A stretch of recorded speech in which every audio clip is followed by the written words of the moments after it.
Testing. Testing, 1, 2. Check.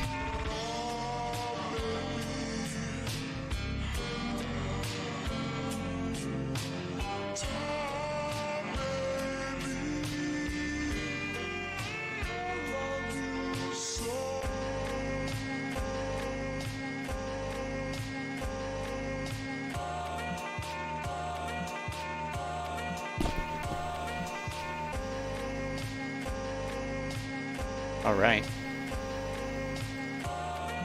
I think we got it.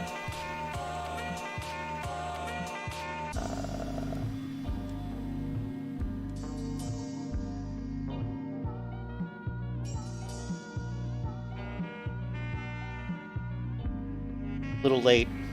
Sorry about that. I'm not the most punctual person.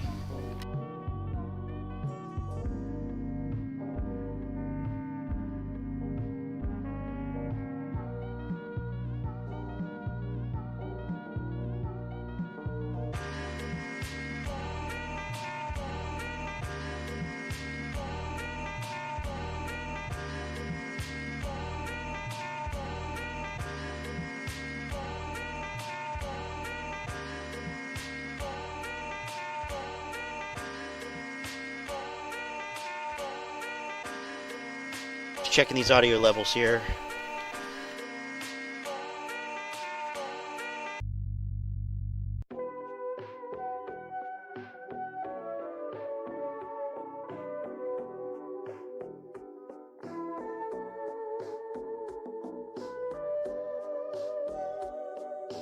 Aha. And here we go.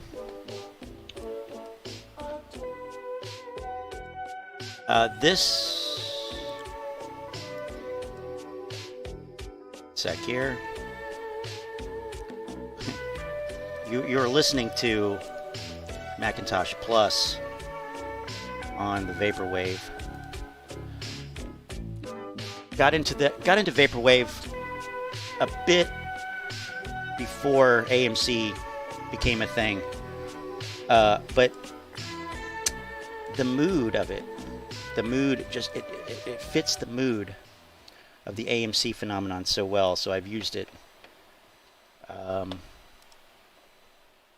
whenever I need some music, because generally speaking copyright doesn't pick it up. And that's also true for the Afro Man track that I use. So anyway, I'm not sure if we've got anybody here. I see hot dog water. Yummy. Everybody loves hot dog water. So I have no agenda. I'm just checking stuff out.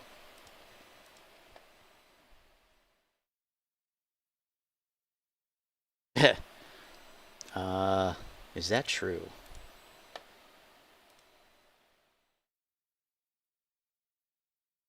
Is it Hood?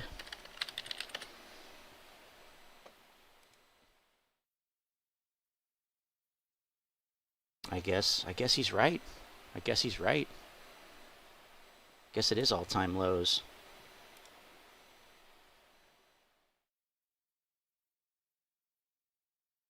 But I mean, as far as AMC goes, it's not all-time lows, but I'm pretty sure this is a weekly chart here. This is a weekly chart.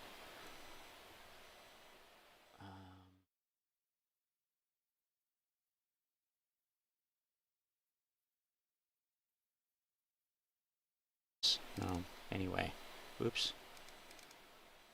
Trying to get my bearings back on Thinkorswim, this Thinkorswim platform. But just looking at the last 2 days, at least anyway. What happened? What happened? What? Hey, what happened? I can't do my work.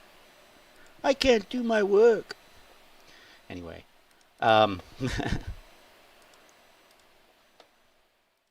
Trey in beast mode. Okay. Trey, a victim of...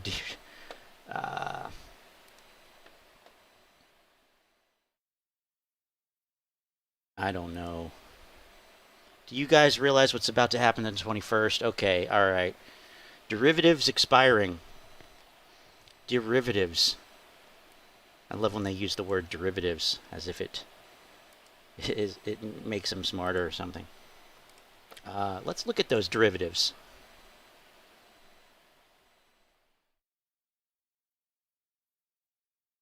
Oh, the 21st, right? Okay. Let's see how these derivatives are. Oh, wait, I'm on SPY. Oops. I'm on SPY. So what's going on, Hot Dog Water? What is up with you? What is happening?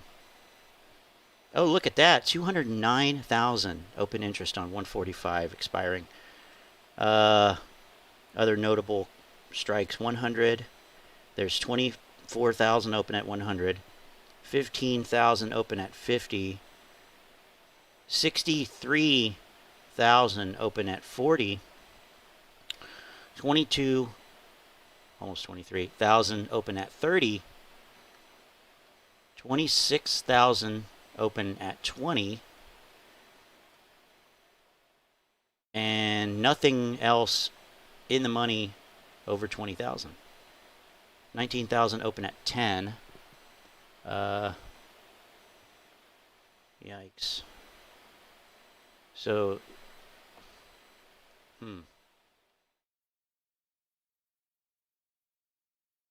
So wait, what's going to happen on the 21st of this month? They're going to hedge for all those 145s. Let's see what they say.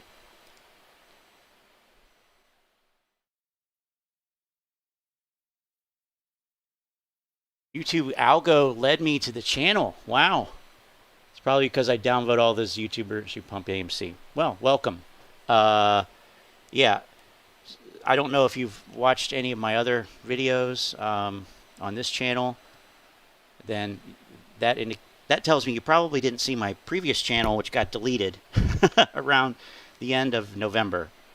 I got deleted for supposedly violating YouTube's terms of service regarding spam, scams, and unauthorized commercial content. Not sure how, because the channel was always about fact-checking the AMC YouTubers.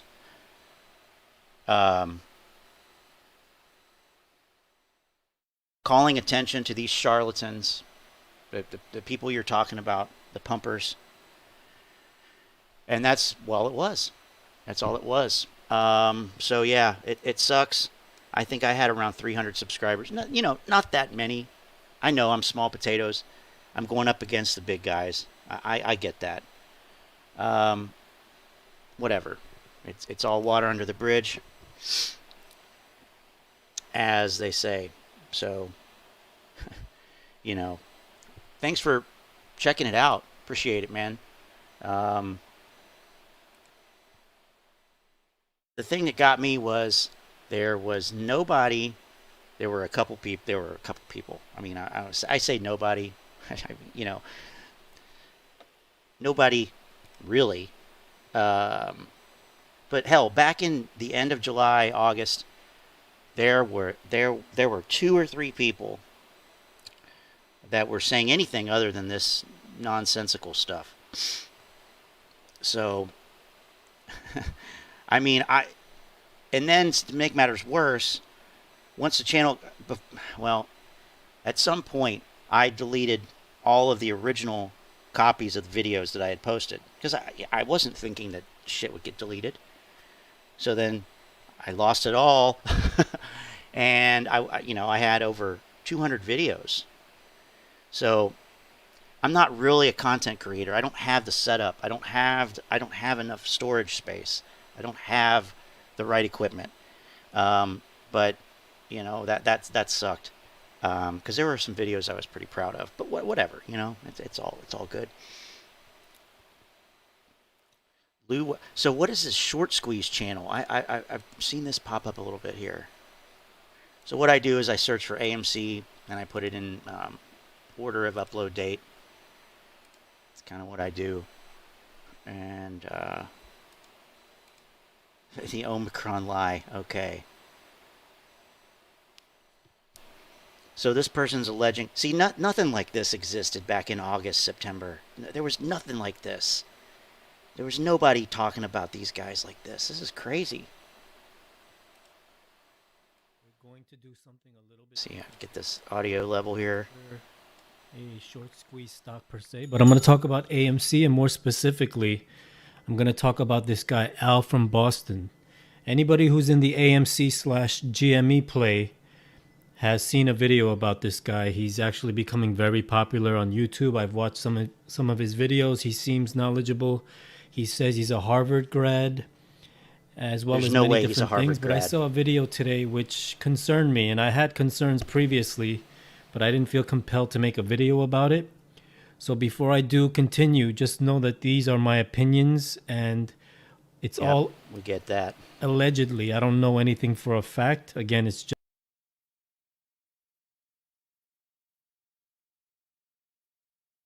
there is no way that he is a Harvard grad. That is the I mean, there's no way that any of these people that are talking about this shit are educated in any way, as far as I'm concerned. I mean, shit, I have a bachelor's degree from a state university.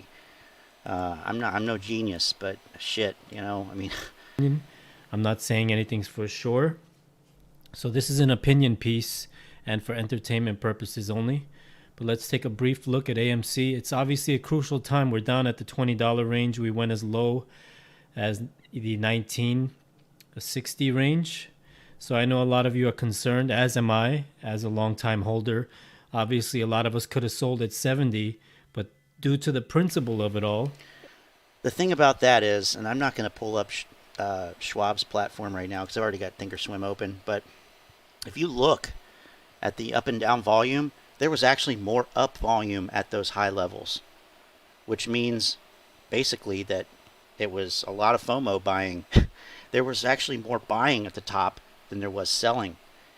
And if you remember back in June, because I held some calls at the time that just exploded, and the narrative was don't sell, continue to hold, because this is not it. This is not it. If you sell now, you will be you'll regret it.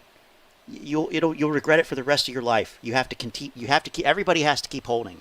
That was what they said. So I remember that. We held, and I regret it. In retrospect, maybe we should have sold and then bought back at a lower price, which many people did.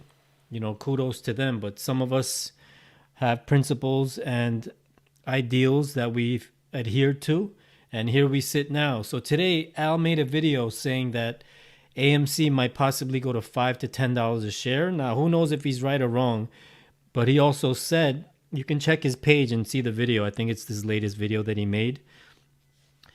He also said that I didn't say this until now, which raised a red flag for me.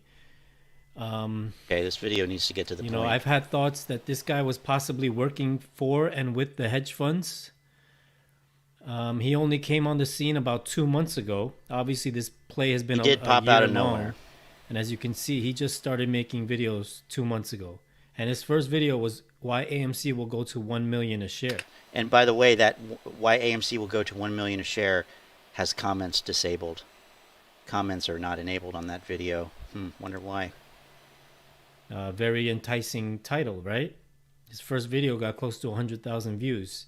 And here he kept going, and here he kept going. So my initial thought when I saw this 2 months ago, and I remember when it came out because I watched it, my initial thought was maybe the hedge funds or market makers are employing people to keep I'm sure they've been doing that the whole time. I mean, it just.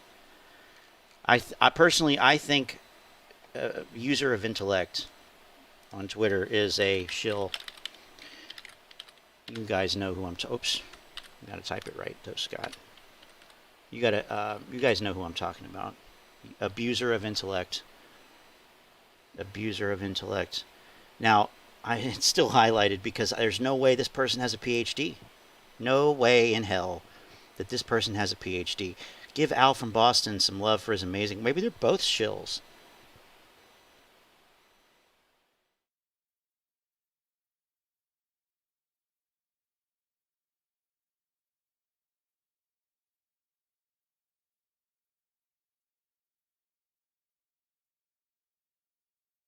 This person was one of the first people that pushed the, if you remember, the Say Technologies vote, which before on the other channel I did several videos about, and I actually reverse engineered their equation that they just used to basically use an arithmetic sequence.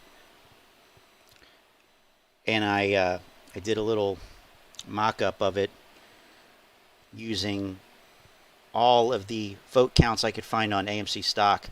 I think I had the sample size was about 50 to 75, if I remember correctly. And I showed that if you use that sample, it was something like 5 billion synthetic shares or something. Obviously not true, but the point was just that, no, that's not an accurate way. That's abuse of statistics, 100%. And this person pushed it. They pushed it, and then all the AMC YouTubers pushed it. Let's see. Oh, and they're the log the float person. Log the float. Log the float. So their latest bunch of nonsense was this Webull information, supposedly, from the Webull API. And this guy, like, it's funny how they listen to, like, you know, if it's a hedgie that says something that they agree with, they listen. And who the hell is this guy? Who the hell are... Anyway, if they're a hedgie that say, oh, yeah, you know, our industry is corrupt, they'll listen to it.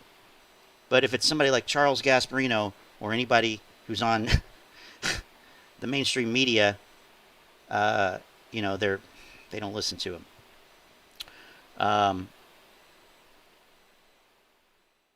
Yeah, this is not proof that there's naked shorting. I mean, there's no way this person is a PhD. No way.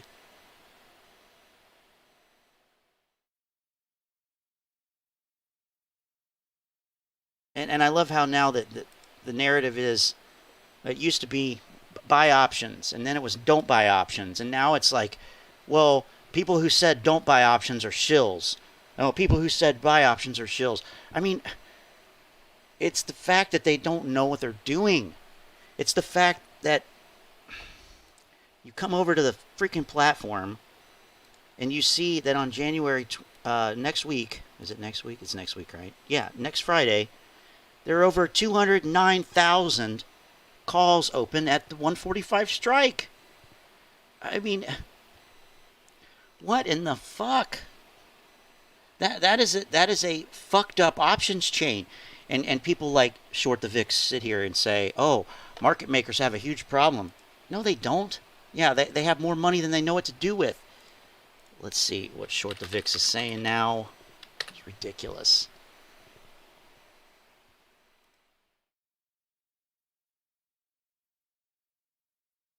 The 1,000% catalyst is forming. I need to watch this anyway. What's going on, guys? Welcome back. What's going on, guys? What's going on, guys? I need to see an Ortex update. Another video. In this video, I've got another very important AMC update to bring all of you this afternoon. So what we're going to be talking about in this update is some of the data that I've been looking at over this weekend that we have not seen trend in this direction or even this aggressive of a trajectory in about a year's time. You can look at it as a year or even a 6-month time frame, but the implications of this data moving in, I mean, you guys in. Can we just see the damn Ortex update? headline news and what we're seeing on the actual exchange numbers. But the fact remains that just because the prices of these stocks are going down does not mean that the shorts are right at all. You have to look at this from a little bit of a broader perspective in order to see the big picture, which is what I'm going to try to get across to you guys in this God, he's so full of himself. A new video. So the two things that we really need to understand before we kind of get into the bulk of this video, the first thing is that these two stocks, mainly AMC and GME, move together. That is going to come into effect a little bit later, but let's just take a look at some of the more aggressive.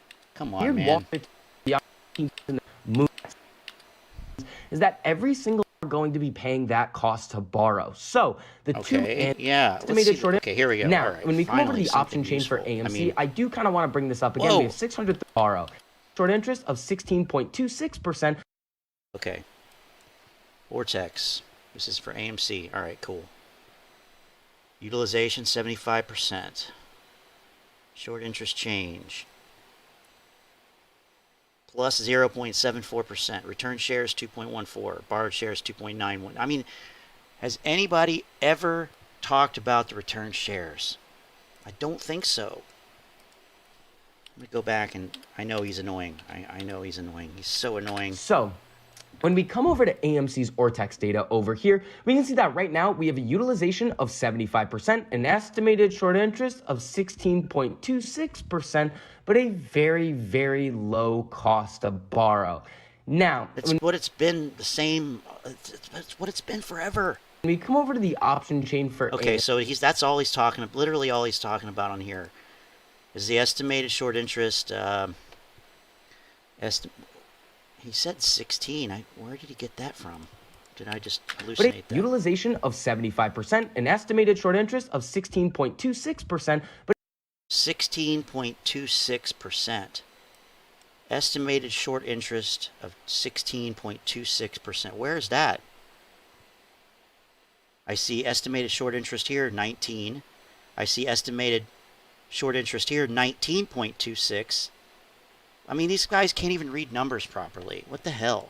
Why would anybody listen to them? Utilization of 75%, an estimated short interest of 16.26%, but a very, very low. Okay, yeah, no, he's... Okay, so here we go in the option chain on Stonko Tracker, because we don't know how to use brokerage platforms to look at option chains, apparently. Okay. I mean, but before we do that, back to this. So, and this is the same damn thing that's happening. It's happened the whole time for the most part. You have a quantity of return shares and you have a quantity of borrowed shares, and those numbers are about equal. And clearly that's shorts covering, and who knows if it's the same entities that are borrowing shares. But, and by the way, these return shares are not, they're not indicative of return shares that day, or they're returned that day, but they've already gone through the settlement clearing process, so they weren't covered that day. They were covered at some point in the past, which nobody has talked about either. So these return shares on Friday may have been covered on Tuesday or Wednesday, and they're just now getting returned on Friday. So that throws a wrench into kind of trying to, you know, and look at the Vortex graph he's got on here. Only thing he's got on is fails to deliver and utilization and cost to borrow. Okay, so you're looking at wow. Okay, so the histogram, I guess, is fails to deliver down here, and the same color line is utilization. That's good, and cost to borrow. So I don't know why we're looking at that. That's all he had on there, but he didn't even talk about it. Money going into next week, and there's still a lot of action on the put side as well. So we're going to have to wait and see what happens with that. But I want to show you guys. I mean, 87,000 calls in the money versus 630,000 out of the money. I mean, what happened in last June for AMC. You know what happened in last June for AMC? There was a shitload of volume. there was a shitload of volume, and consequently, and I don't know, consequently or ironically, that's what I'm looking for. Ironically, all that volume is the volume that the apes think is indicative of naked shorting, because they can't even remember. They can't even remember that they were the ones that, you know, engaged in the stock back at this point. I mean, look at these volume numbers here. And end of May, 379 million, 705. These are daily candles. 705 million, 660 million, 508 million, 766 million, 598 million. I mean, how many billion do you have right there? And that's already more than the float. So, again, this nonsense of all this, you know, trading volume turnover is indicative of naked shorting. No, it's you guys don't remember that you guys were the ones who bought the stock and held the stock. What the fuck? It's ridiculous. Okay, anyway.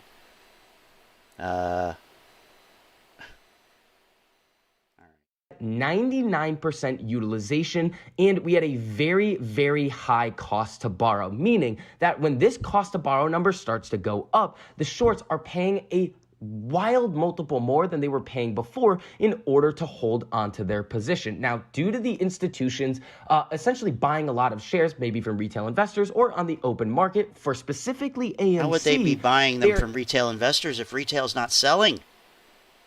How would they be doing that? Able to essentially say that they are willing to lend more shares. Those shares aren't going out on loan. The utilization's lower. The cost to borrow is lower, putting less pressure on the shorts directly on AMC. But remember, a lot of these stocks move together, and there's a lot of kind of, quote, teamwork going on with a lot of these stocks. Now, what I want to bring you guys to is GameStop's Ortex data.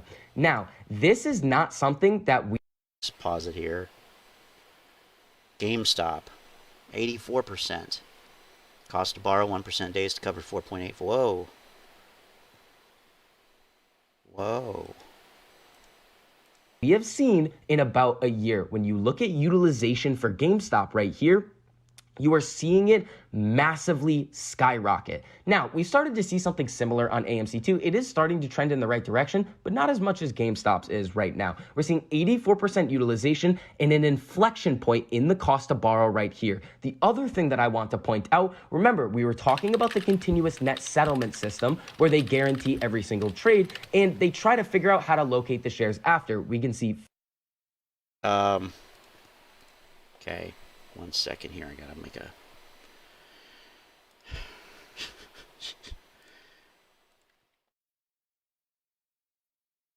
Okay. Failure to delivers, 62,000 right here. Then we see 87,000 right here. Okay, no, I can't listen to this. So, look at how much time he's spending on Ortex. Ortex here, Ortex here, Ortex here. Ortex, back on AMC, Ortex. The whole thing is Ortex. Wow, okay, cool.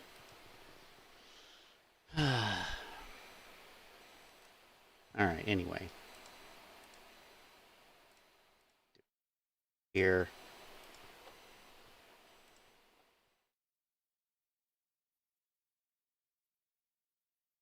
Adam Aaron just announced a game-changing decision for AMC stock. A game-changing decision from Finance News. I wonder if it's going to be Clay or if it's going to be Matt Stoner. I had to think for a second. Matt Stoner.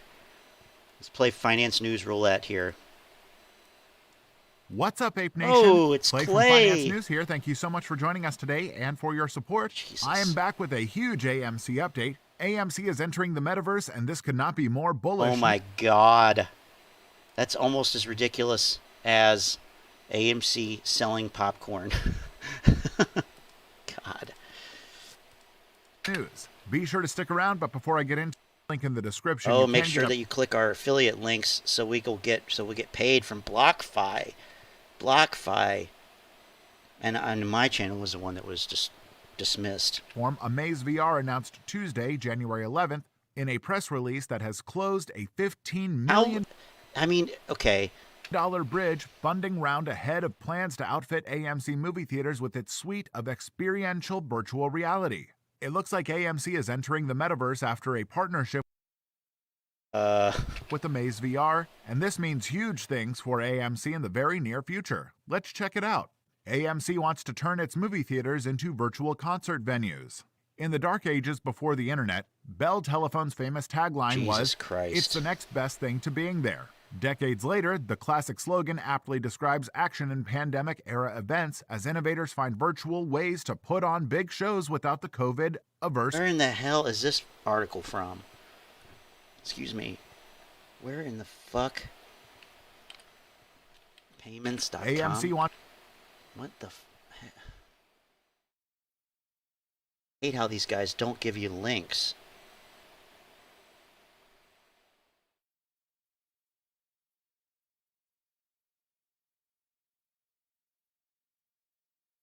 It's the game-changing announcement. I mean, really, VR, that's going to be the thing? Does anybody give a fuck about VR? Come on.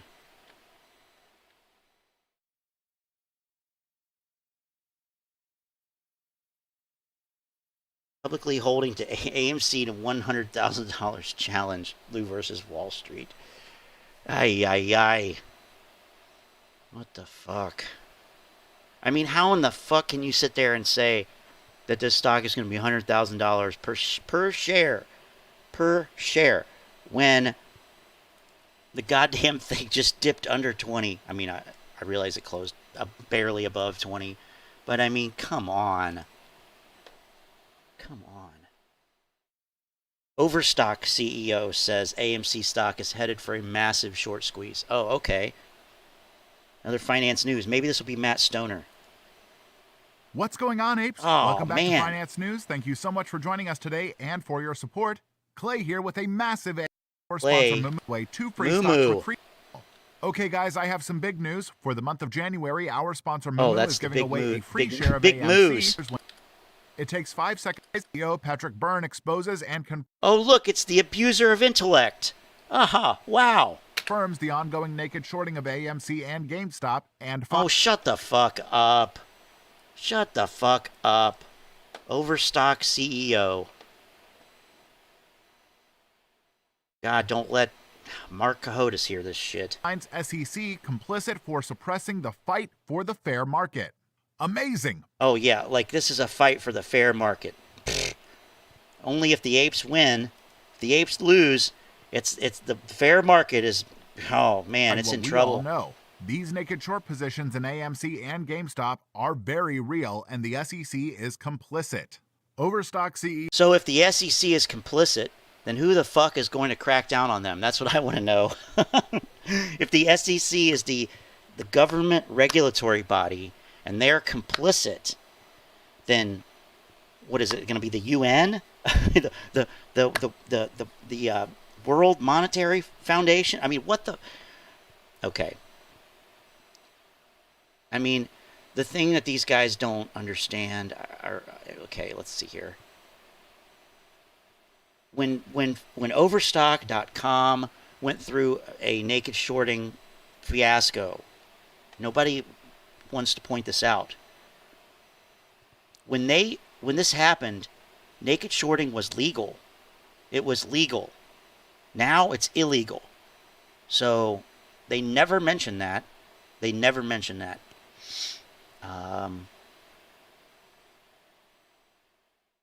Infinity loops. Oh, God, they love that too. Infinity loops. The settlement gap. Infinity loops. God. Oh, man. I love when they make those comparisons because they never point out that naked shorting was not made illegal until 2008 with Reg Show.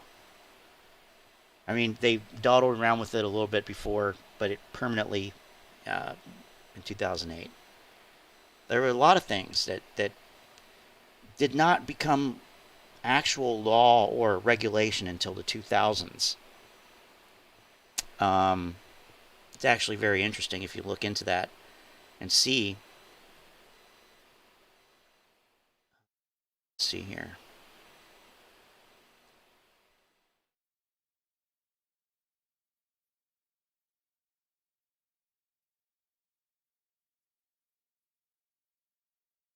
Okay, okay. This guy, if I could see any of these guys get sued, if I could see any of these guys get sued, I would love to see the creative investor get sued. I want to see this guy get his ass sued off. Listen to this shit. Listen to this nonsense at the beginning of this video. All of you guys are about to make millions of dollars. Yes, I said it. But Wow. Okay. What in the fuck is wrong with you to say this? all of you guys are about to make millions of dollars. Yes. One more time. All of you guys are about to make millions of dollars. Yes, I said it. But in the meantime, let me know down below in the comment section right now what you think the average age is of an American millionaire. This might just blow your minds. But I just want to tell you guys that AMC is just the start for you. No matter what age you are, whether you are 60. My God. Yeah, it's just a start, because you could learn how to trade, learn how to invest, and actually make money, like, you know, perhaps like when the stock market crashes. What am I looking for here? Oh, yeah. Looks like there's a Naji Molakovic. Get the fuck out of here.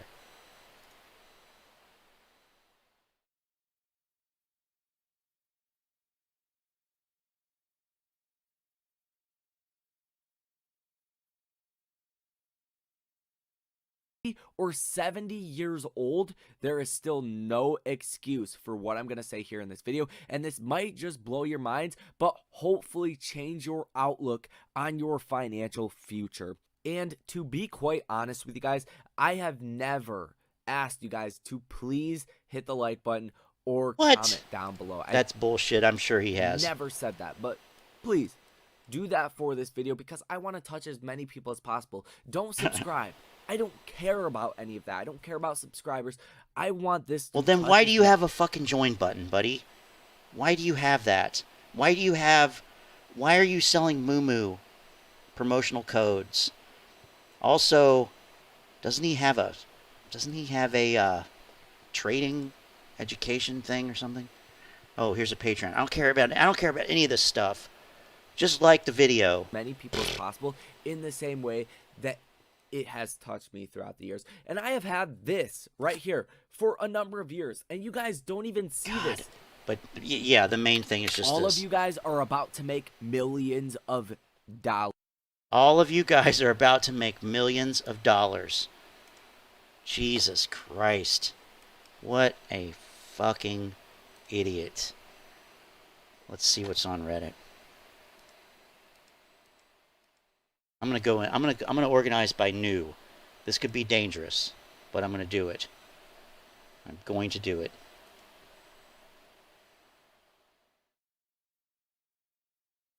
AMC 500K floor. The squeeze is inevitably upon us. Please take into consideration the smaller accounts, the guys who have single-digit and under 100 shares. They are most likely the people working 9 to 5, struggling and trying their hardest to do their part. Let's hold for them.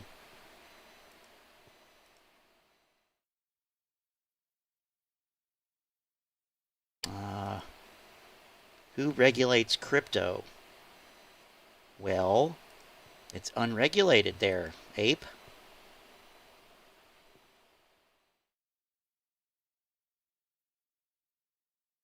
Say you're talking to someone they are genuinely curious and interested in getting in now. Give me your best DD speech on why they should. Oh my God.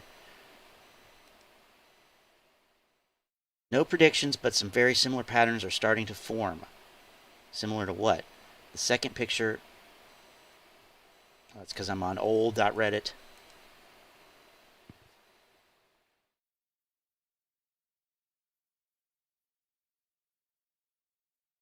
Yeah. Explain to me why they're...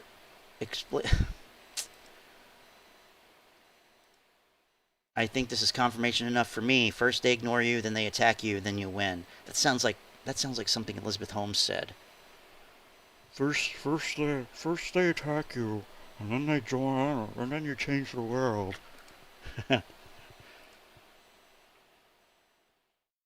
Convicted felon Elizabeth Holmes. I bet she's an ape. I bet she's an ape.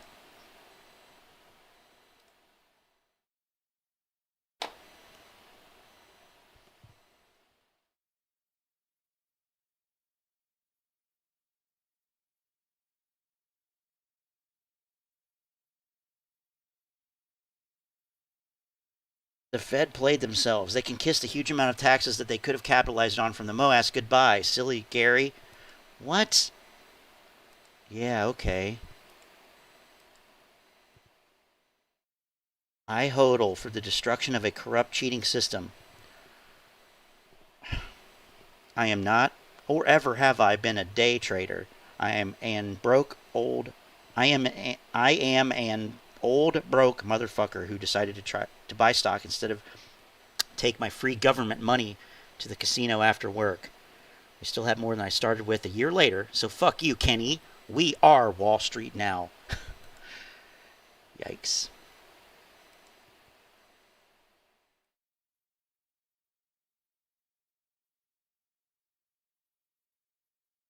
These dirty bastards even paying people to put out bad Google reviews.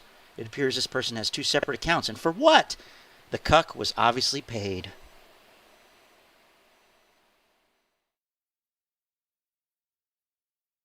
I mean, or they just fucking with the apes.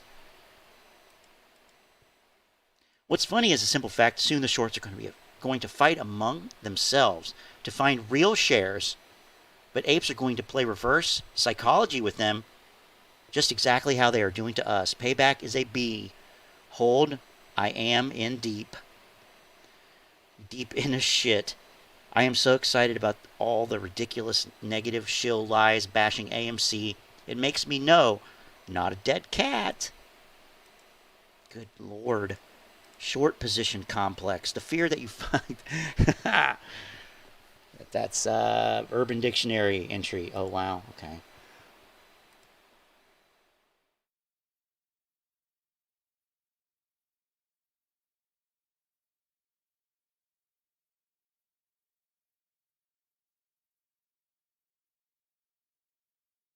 This whole play is based on naked short selling and synthetic shares, and yet there are apes calling this FUD. Oh, look, Steven Crowder. 99% of shares being in the red isn't FUD, but is more evidence of naked shorting and synthetics. Changed my mind. I guess referring to that Webull number. I'm not usually on the fuck AMC YouTubers train, but I noticed something that really pisses me off. Here on Reddit, most everybody doesn't give a fuck about low share price and are even excited for the discounted price to buy more shares, and rightly so. Go on, drop the price, I'll just buy more is the only sentiment I see post after post, and it's beautiful. But YouTubers are all like, this sucks, I know you're hurting, and this fucking sucks so bad. No, it doesn't. No one is hurting. Unless you're selling, this is the opposite of suck. Shares are cheap. Apes and institutions are loading up on these discounts. The squeeze hasn't happened. We're in the accumulation stage, so this price is literally meaningless. But it's just so depressing for the YouTubers, I guess, and they are the only source of sadness surrounding AMC. Shaking my fucking head.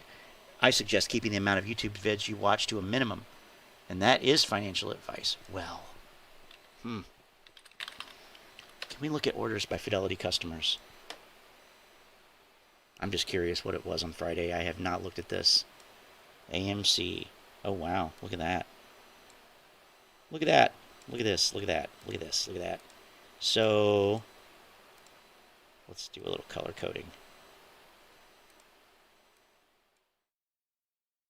Yeah, color coding. Almost 8,000 buy orders versus 2,400 sell orders. This is orders, though. Can we look at that on Webull? I don't know if we can look at it publicly.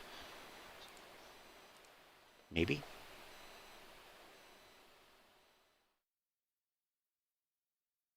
Sign in if I have to. But,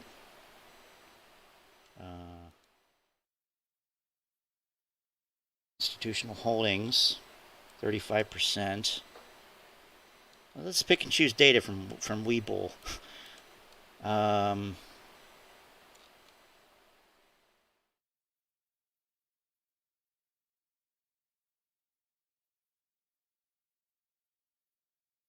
guess not.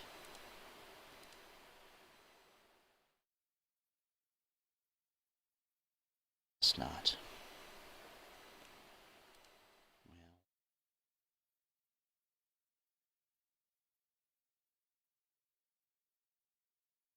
but we can go over to Thinkorswim because they have a handy dandy, super cool volume profile.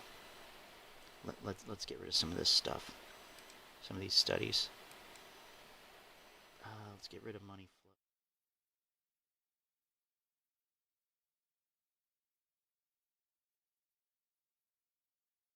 Didn't really get rid of much, did I? Okay, we'll get rid of money flow.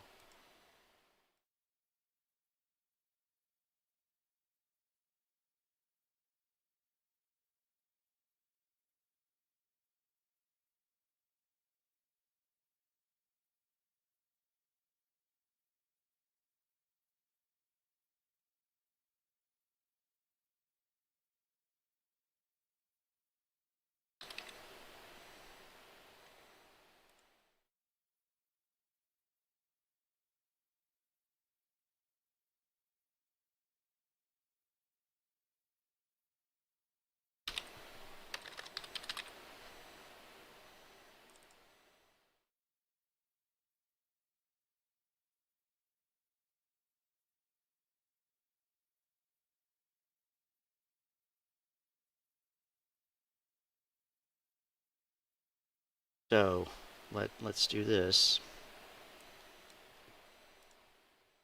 Go back to here, and we'll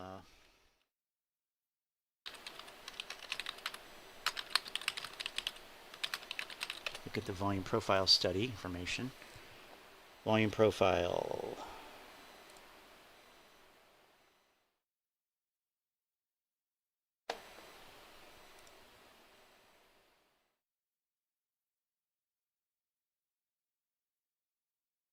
Okay, let's see.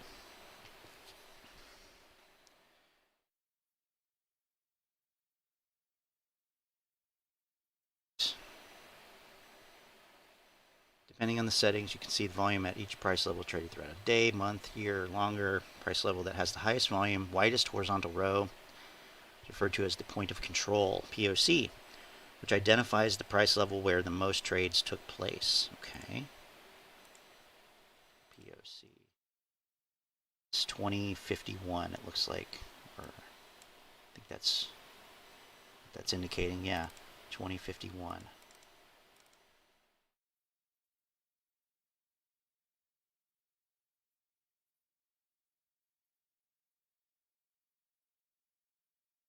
Range of prices around the POC that contains 70% of the total volume for the period is called the value area. So the value area, 70%. Okay. We have that. We don't have it shaded here, but or is it? Oh yeah, it is. Okay. So the value area is between these two numbers, 1991 and 2064. The value area. Okay. So they're showing it here. It's got purple markers, but volume profile indicator is one of the studies located in Thinkorswim. Yes. Shaded area around the POC is called the value area, which encompasses one standard deviation of all the volume traded for that time frame. Practical application of volume profile. When price trades in a symmetrical fashion around a center point, it's considered standard distribution and shows a bell curve. The high volume price, or POC, is generally near the midpoint, and there's light volume near the high and low range of the day. This would indicate a balanced market. Some traders interpreted this scenario as having an established fair price with activity that may fluctuate around that level. In this scenario, one strategy traders can employ is to attempt to sell the top 15% of the range or buy the bottom 15. When When prices trade in a skewed or asymmetrical pattern, the POC will be either high or low in the range, creating an imbalanced market. When the market becomes imbalanced, it often indicates a trending market. If the POC and value area at the top of the range, creating a P-type pattern, such as what you see in Figure 1, this usually indicates a bullish trend. So, P, bullish trend. If the POC and value area are toward the bottom, creating a B-type pattern, this indicates a bearish trend. So there's the B. When a P-type pattern appears, traders might look for an opportunity to buy near the bottom of the value area.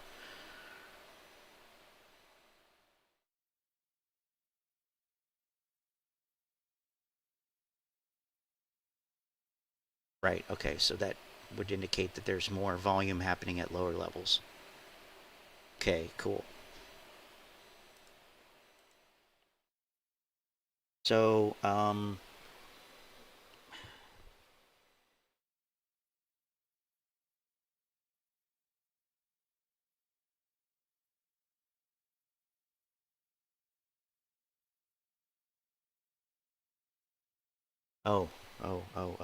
okay.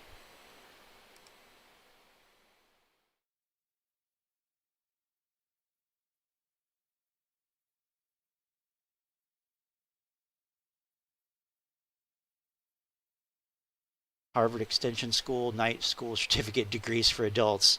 Is that what it is? Is that what it is? They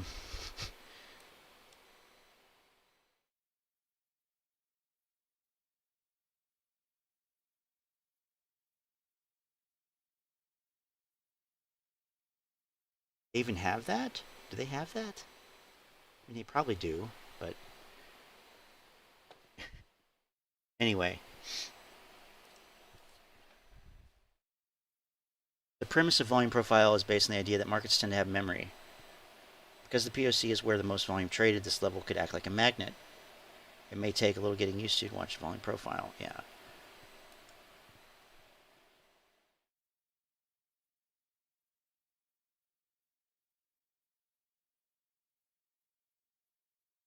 So you can change all the parameters, and here's that. Price per row height mode. Custom row height, time per profile, multiplier.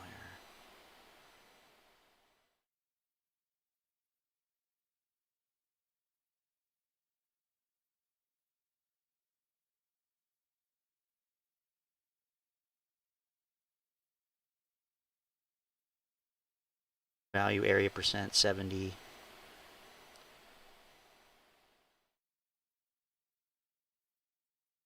Okay, here's where we define all this. Alright. Cool. Off for a sec.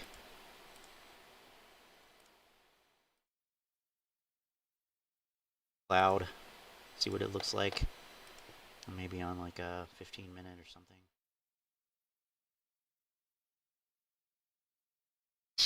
He even says he went to extension school, still a fake pick. He's a Southie in real life. Like, I mean, he's from the South, southern United States. So he's not from Boston? Or is that like, do you mean he's from like southern Massachusetts or something?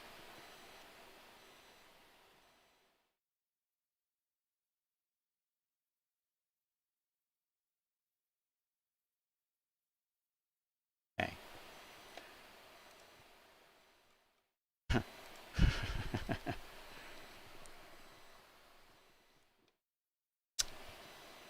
Trey, victim of a demoralization psyop.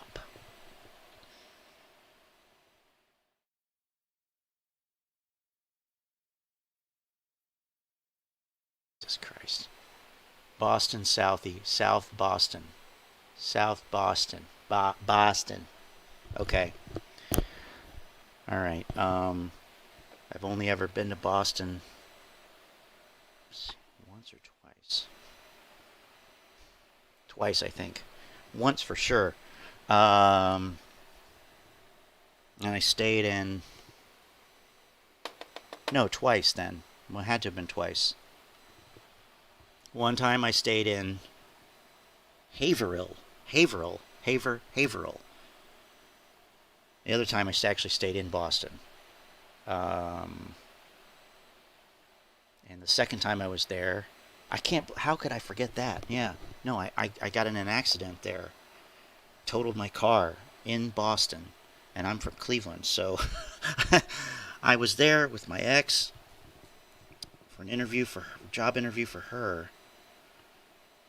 Yeah, that's right. Wow, okay. Fuck Boston. That was terrible. My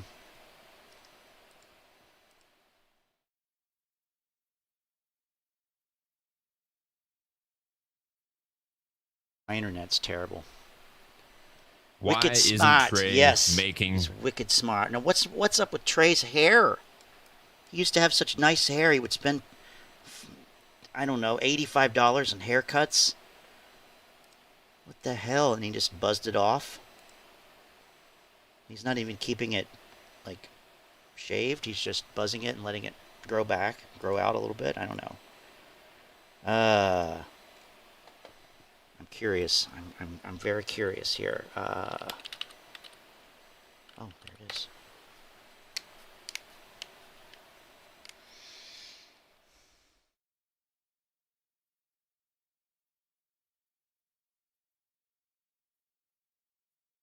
I don't know if this is right. 0 subscribers in December? I don't know. Could be.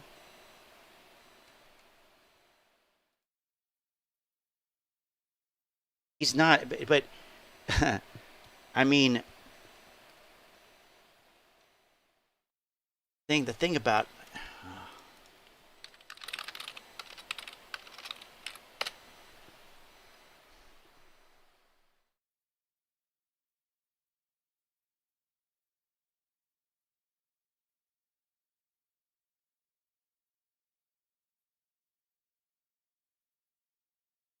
those statistics.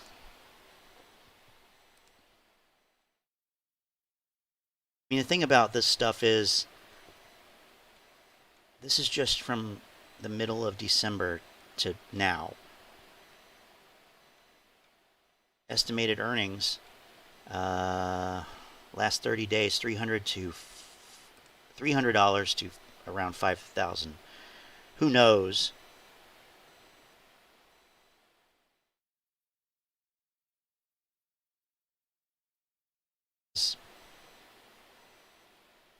But when you talk to if you put out shit saying that the price is going to be $1 million, I almost said $1,000. Holy shit, that's sacrilegious. $1 million per share. Of course you're going to get views. Of course you're going to get people to subscribe to you. I mean, it's just like taking candy from a baby. His salon budget went to tipping 4 waitresses $10K a piece. Yeah, right. Exactly. That's what it must be. Okay. Why isn't Trey making AMC update videos? The answer is pretty simple. There's nothing to update you on because I am a shill at this point. I'm speaking as if I were Trey. I'm not a shill. Videos. The answer is pretty simple. Yeah, I always trust people when they look away, when they're telling me why they're doing something or why they're not. I look down and to the right. That indicates truthiness. I'm taking a new approach, right, to try and bring value in the way that I think I can towards. God, he sounds like a sad fucking like God. The community, because things have been rough. We can look at this chart here for a second. AMC's at $20.24. Didn't he just say recently that AMC was at AMC has hit fundamental value or something like that? So why the sad puppy? It's had 1, 2, 3, 4, 5, 6, 7, 8, 9 red days in the last 11 trading days, right? If you count today being down 2%, touching down on that $19 mark. I do count that as being down. It's been a rough go, right? Things have been tough. And I've also made a video talking about AMC being at fundamental value. I want to talk about that here briefly before I get into more, but that came out on January 6th, right? And essentially in that video, I talk about how AMC is, where I believe personally is fundamental value. And that anytime it dips beneath this, I think it's going to be blips in the grand scheme of things. I think there's a real... Well, that's great because so many people are counting on it being $20 so they can profit so much. I mean, did he just shoot himself in the foot? Or what? I mean, what the fuck? Ability as you've Wait a minute. I saw something here. To be honest, I had suicidal thoughts myself because... Oh, man. already seen today, and I alluded to in that video that I can touch down in that $19 range, perhaps even 17, 18, which is the bottom of this demand zone that you can see here on my chart at about 17.55 all the way up to about $20, deriving from price action back on May 26th. But nonetheless, I want to address your guys' concerns because ultimately I'm here for you, right? I try to put out stuff that I think you guys will enjoy. And, at the same time, something that I find I can, be creative and, have a good time with. And the reason I haven't been making AMC update videos Here we go. is because I don't want people watching the line on a day-to-day basis, Sounds like fucking Lou. I think in every video that I've ever talked about AMC, I've tried really hard to make it obvious that there's nothing guaranteed about the day-to-day price. Bullshit. That's bullshit. No, you have not made it clear that there is no certainty. Oh, that's such bullshit. You are such a bullshitter, Trey. That there's nothing guaranteed about the day-to-day price action. And I think there are people in this who have perhaps used margin or perhaps put in more money than they can actually afford to lose. And hey, Manuel, thank you. Appreciate that. I think looking at the chart. Welcome. Good to see you too, sir. For me, right? Me sitting here and telling you what I think it's going to do on a day-to-day basis, such as today, where I think it's short-term bearish, as anybody can see, right? Doesn't help the situation. How in the hell do you get... Okay, short-term bearish, that's fine. That's fine. Where's the long-term bullish case? Where does that come from?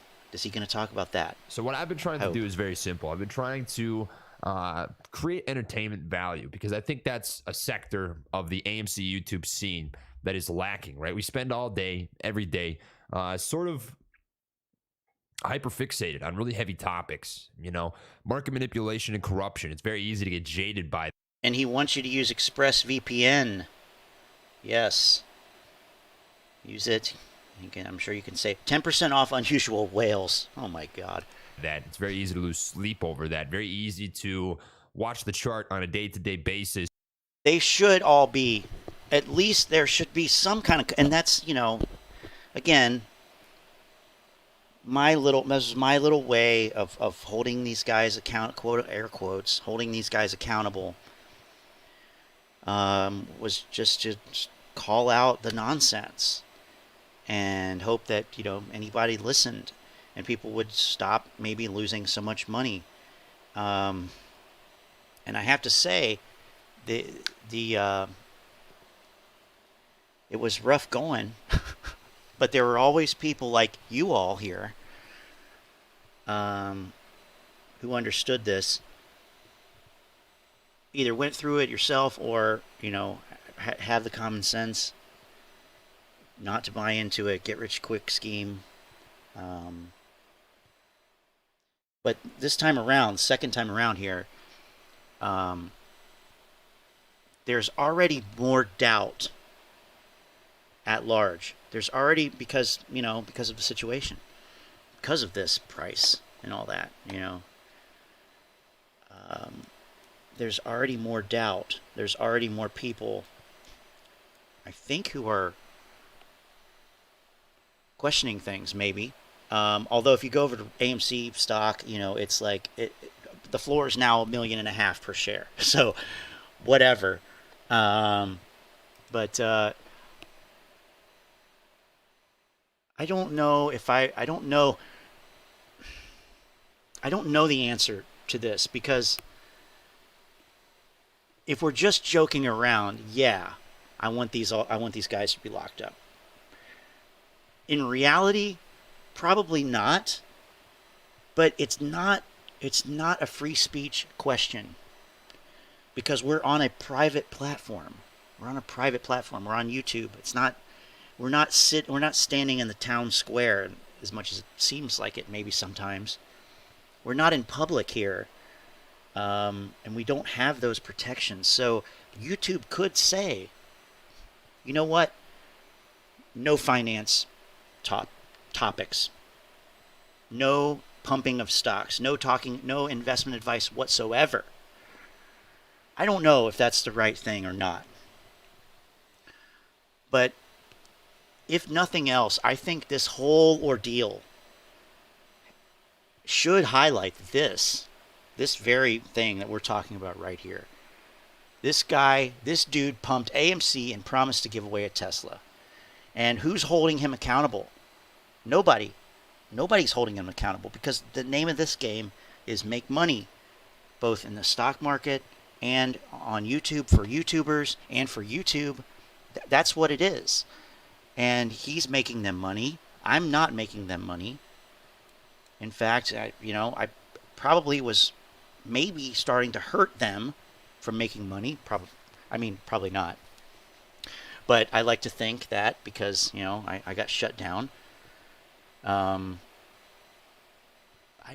don't know. But there's a problem here. Somewhere there's a problem. And I don't know. I can't put my finger on it. This is not financial advice, is a get out of jail free card. I don't think it is, though. I don't think it is. I think they think it is. But really, here's what I said once upon a time, months ago. I think I made this analogy. It would be like if I'm not a doctor. I'm not a doctor. I'm not a dentist. I'm not a mental health counselor. I'm no type of professional. I'm not a lawyer. But if I leased an office in town, if I leased an office and set up an office and got a secretary and made it look like I was a mental health counselor, and I just use that because you don't need any special equipment, right? You don't need to have you could just have an office with a couple chairs and that could be a counseling office. But I'm not a counselor. I'm not a mental health, I'm not a psychologist. I'm not qualified to dispense mental health advice. So if I did that, if I set up an office in town and made it look like I was a psychologist and got clients and they paid me, wouldn't I be breaking the law? Yes, I would be. Couldn't I be sued? Would there be consequences? Absolutely. So why is this different? Why is this different? People are spending money on something that's fraudulent. At the end of the day, this guy doesn't know what he's talking about. He has no clue. In June and July, both, he was talking about how he knew it was going to squeeze this month, both in June and July. No, he didn't. And I had this idea. I was going to make a video, but I've just been so busy this past week. I didn't. The last thing I wanted to think about was making fucking videos or AMC. But maybe I'll do it since I'm on here. But the idea was these guys, they did not. Did they predict the June run up? Did they know it was going to happen that day? I don't think they did. I want to go back and look. At the end of May. Fuck it. There's no time like now, right? So, let's see. I think I gotta look up the YouTube search functions so I can narrow it down by date. Good old Arizona Central. Looking out for my best interests here. Wow, that is the worst.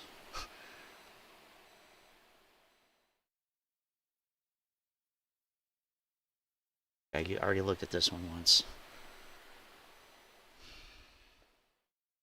But my point is basically that they didn't predict it when it happened before. What makes you think they're going to predict it when it happened? What makes you think they're going to be able to predict anything? Right? Let's see. I just remember. Okay, it's year, month, day. Okay, year, month, day. and it's before and after. So let's say before 2021, what was it? Dashes, okay. Before 2021, 06, 02, but after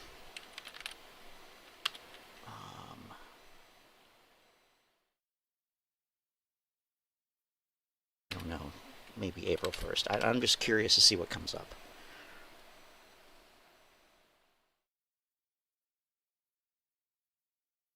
They were all, this is what I thought was being talked about, like the big short squeeze is coming. This is 8 months ago. How the AMC Eagle became the first crossover vehicle. Okay. Clearly we need more.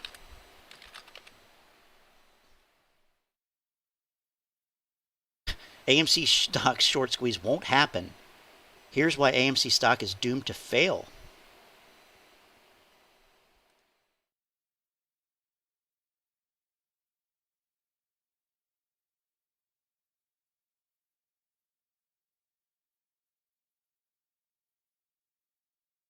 Who is this guy? So this video is not intended to upset any apes that hope AMC hits the moon sometime soon. It's too bad we can't see the dislikes on this. It really is. It's the exact opposite. The point of this video is to sort of give you a devil's advocate from somebody who's been there and done it. Okay.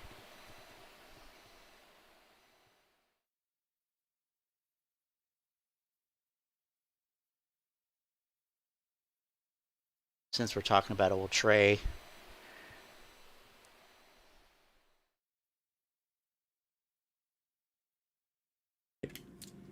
So what happens if the squeeze happens before regular market hours or after hours? Or in other words, in the pre-market or after hours? Well, check this out, right? It's not a coincidence that most of the squeeze that we've seen has been in the pre-market or the after hours. Here's after hours, here's pre-market, after hours, pre-market, after hours, pre-market, right? The regular market hours, the majority of the time, is either flat or downward trending anytime that we've gotten a hard move. That's not by coincidence. Now, why do I think that's not by coincidence? Is because of one main factor, and that's breaker halts. Now, what are breaker halts, right? So if a stock goes up or down way too much, way too fast. This is way, I mean, just look at how different this is. First of all, he's living in a hotel still back then. I gotta say, I miss Hotel Trey. It'll shut the system down, right? You won't be able to buy or sell for 5 minutes, 15 minutes, right? It depends on the breaker halt. To react, the only way that you can react to it is assuming the... Okay, anyway, that's not really it.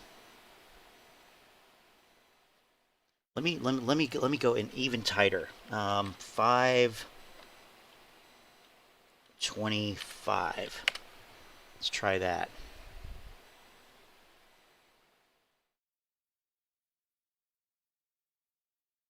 Clay Bro from back then. I had not heard of Clay Bro back then. I didn't hear about him, and I didn't find him until I started doing videos. Bunch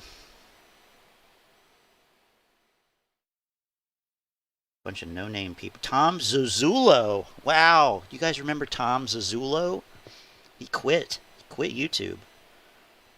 And Galactic Finance too. Galactic. I haven't seen his face in a long time either. 500K is a realistic price target. Okay. See, he actually has some shame. He left. I'm pretty sure he left.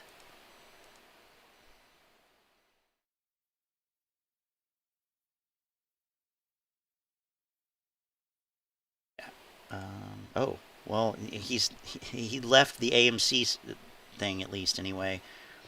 Now he's just talking about the market, I guess.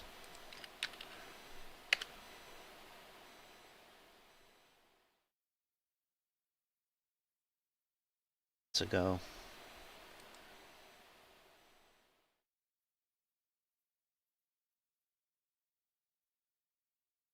About this.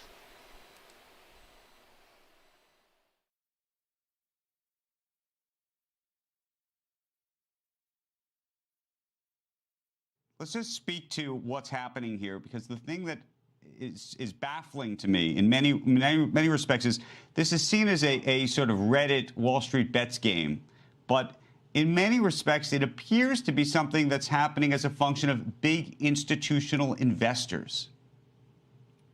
It's actually, I think, a false narrative. This has nothing to do with the short squeeze anymore. Just look at yesterday. 688 million shares traded yesterday. There's only 450 million shares outstanding. This is not a short squeeze. This is not big institutions, hedge funds being squeezed. If hedge funds wanted to get out of their entire position, if they were short, they could do it within minutes. Like, this has literally nothing to do with a short squeeze. And the sort of the funny part about this is there's this sort of army of retail investors that keeps talking about we're going to buy, hold, and never sell. Yet there's this greater fool theory, right? Like, somebody's selling because 688 million shares traded yesterday. So retail is selling to retail at ever higher prices. No. It's naked shorts. They're synthetic shares. That's what you don't get, man. It's naked shorting.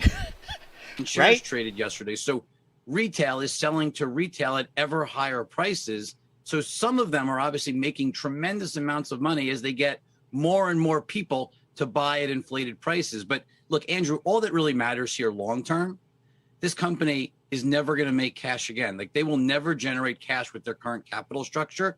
It traded at 7 times EBITDA pre-pandemic. It's now trading at 25 times EBITDA right now, and it's in worse position today with a changed industry today. This just defies all logic.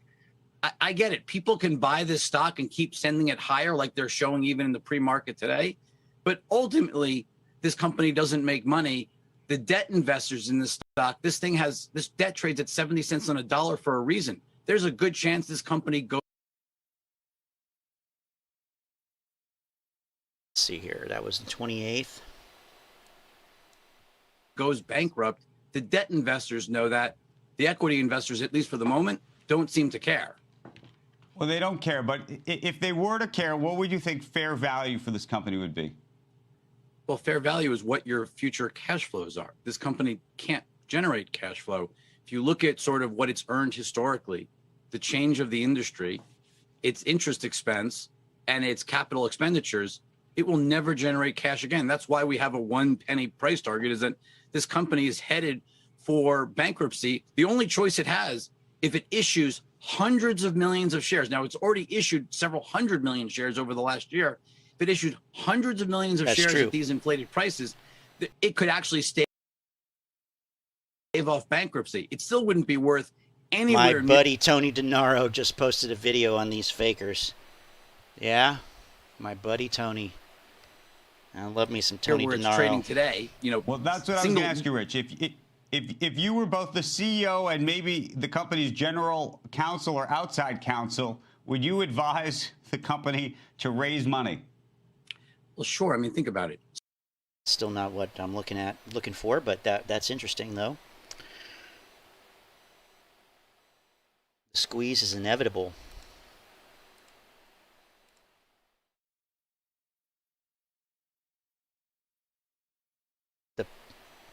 My point is simply that these guys did not predict it. They predicted nothing. guys, as you can see here by this ascending level of June 1st. I can't even say it. As you can see here by this ascending level of support, just cracking himself up. A freaking rocket to the moon. Holy Toledo. So let me, I guess I have to correct myself. Maybe he did predict it on June 1st. What is up, everybody? Welcome to Trades, where we freaking talk fast and slap the ass, baby. I can preface by saying that I'm not a financial advisor. Tony DeNaro distancing himself from the other charlatans, huh? Ask him if he believes in synthetic shares. Expert, so take what I say with a grain of salt. Let's get into the video. So today, my friends, my family, my fellow Gorilla Gang, we're gonna give you the update on ticker symbol AMC as we do every single night, my friends. We're gonna go over the Ortex data. I want to go over the actual volume percentage that we've seen on AMC stock here over the last couple of days. I want to talk about freaking Stonko tracker, so get an idea of how many total available shares there are to borrow right now, as well as call options that are in the money. I don't Imagine that back when they, like, oh man, Over the mud rig situation, or we had no idea what was going to happen the next day, did we? Mud rig, I Jesus. should say, and what actually happened there. Am I concerned about it? Should you be concerned about it? And then finish it off with the technical analysis and the options chain, because I think there's a huge opportunity for some nasty squeeze action, gamma squeeze action to come if we get a certain push over a critical level. So without further ado, let's get into this freaking video and keep this as short as we possibly can. I'm going to keep this nice and simple. Ortex data tells you the estimated short interest based on 85% of the exchange data that is available to everybody, right? This is reported data, right? This is only what hedge funds, institutions, market makers are reporting to Ortex. All right, now we know that that's wrong. What he just said there. He said, just listen to how he describes the Ortex data. Short interest based on 85% of the exchange data that is available to everybody, right? This is reported data, right? This is only what hedge funds, institutions, market makers are reporting. Wrong. It's not what hedge funds report. It is what is reported by the securities lenders, the people managing the lending of shares, not the borrowers. Not the borrowers. I've heard really nobody else talk about this. It says that directly on Ortex website, but that's how they get the data. There's a clearinghouse or an agency that tracks share lending, securities lending, and that's where the Ortex data comes from.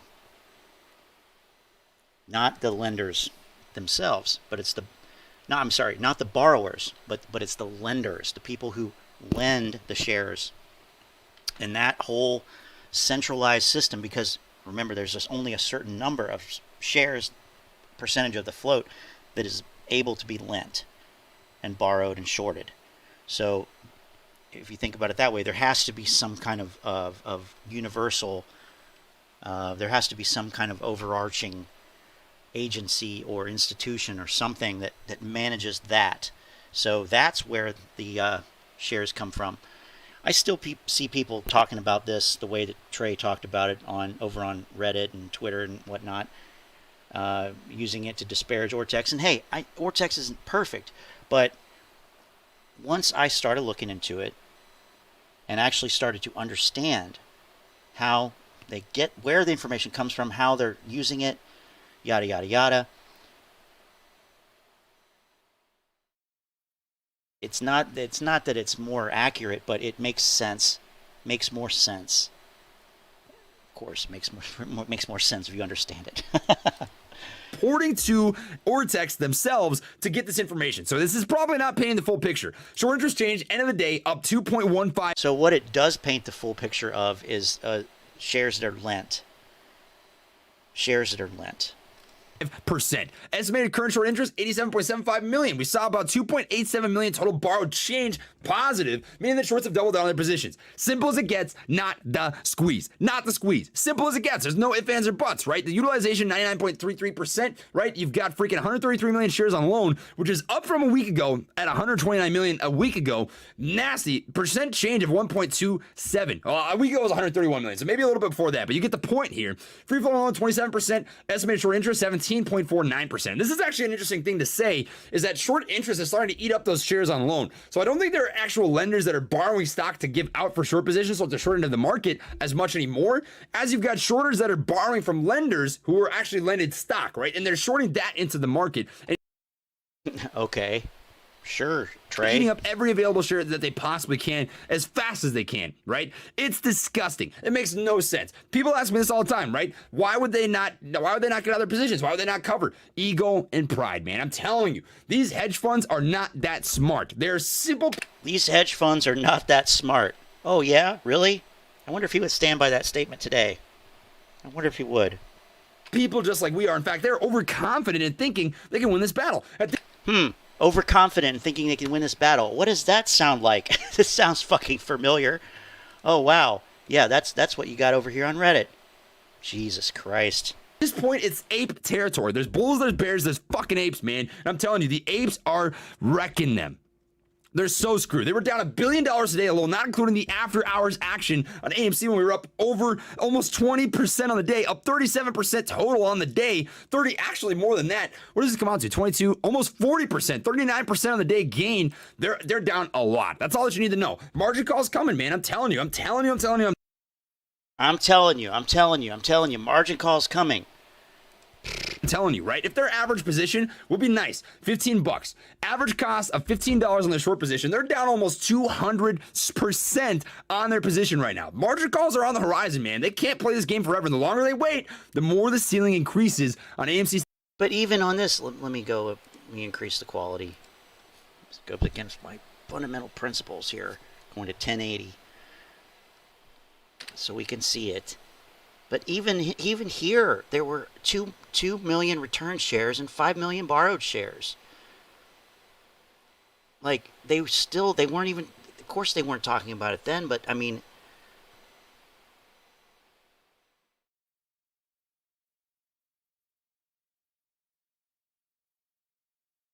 stock squeeze potential, my friends. Daily short sale volume percentage. I'm just going to refresh this really quick to see if it has changed. Jen Colado is one of the worst. Really?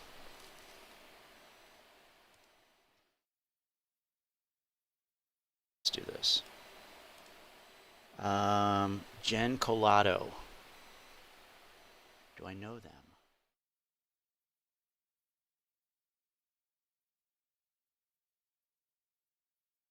Right? Okay.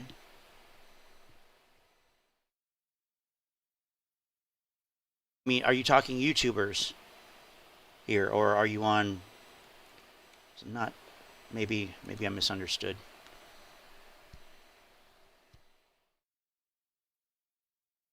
AMC short squeeze is different from GameStop.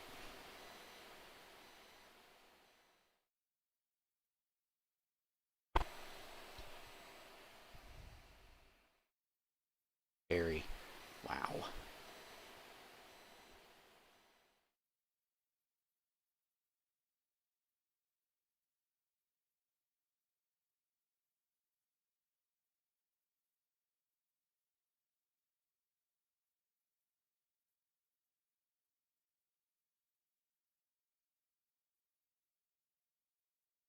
This is not the squeeze. Nobody has covered. Now, keep in mind, this is also before the second. So, this must be, again, this little,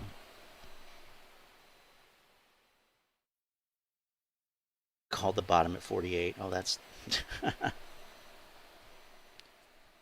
Yeah, that's one thing I don't really do. I don't... What's going on, guys? Welcome back to another video. In this video... But just as an aside here, his introduction is exactly the same. What's going on, guys? Welcome back to another video. In this video, I'm bringing you guys another very important update for AMC. So what we're going to... Exactly the fucking same. To be talking about in this update is how the price action that we have seen over the last week for AMC is not the short squeeze. So a lot of people... So that's interesting. They're all saying that on the 28th of May. This is not the short squeeze. Let's go before, I think, let's see, look at calendar here. So the 4th, June 4th was Friday. So we'll go before the 5th, after the 28th. Tighten up a little bit more.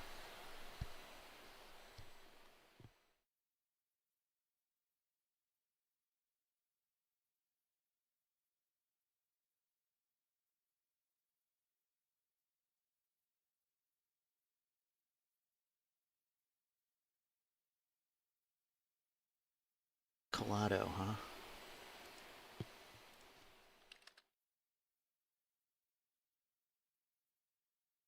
I must have spelled it wrong here. Big PP. This guy right here.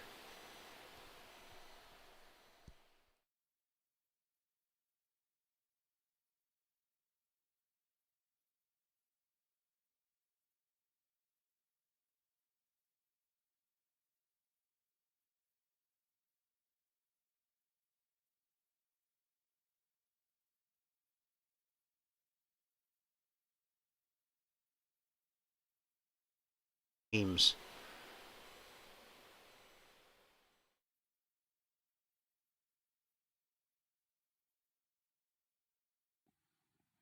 Hey guys, how's everyone doing? I just woke up. I checked the Rico's video.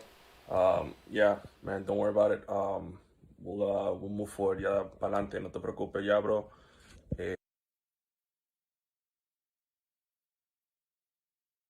I'll come back to this guy. Come back to him.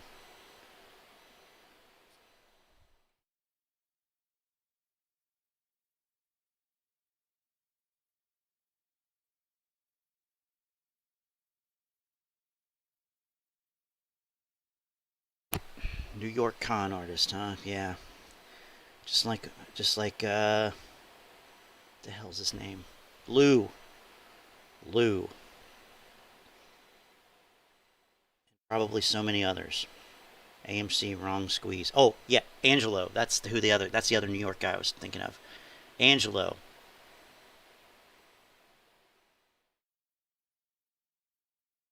Man, I wish that the search was better on YouTube. Explaining his arrest. Lou's arrest. Explaining Lou's arrest, right?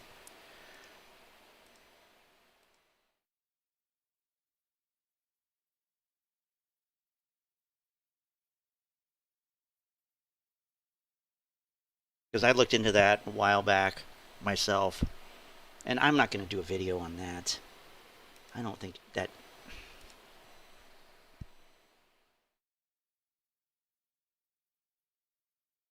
Personally, that's outside the scope of what I care about. Here's one from this guy. Short Squeeze channel. Because that's his mugshot right there. No, B. Hayes also arrested this fake ass. I gotcha.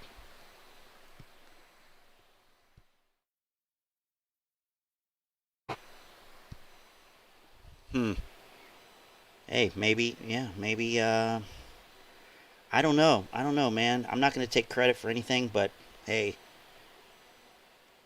I never, actually, somebody needs to look into the creative investors past, Tyler. Somebody needs to look into this guy. And what is this spam here? Get the hell out of here.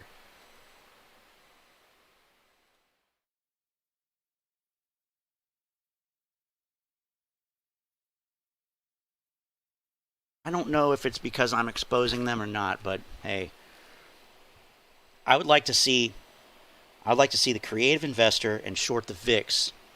Those two need to get got. I'm telling you, those two. Like, if you don't, sorry, Tony just posted a vid on these fakers. You got the ball rolling. Oh, I'm gonna have to see this video by Tony DeNaro here. You got my interest peaked here now.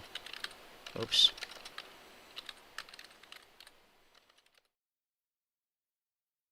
Got my interest peaked here. Maybe I should just take out AMC.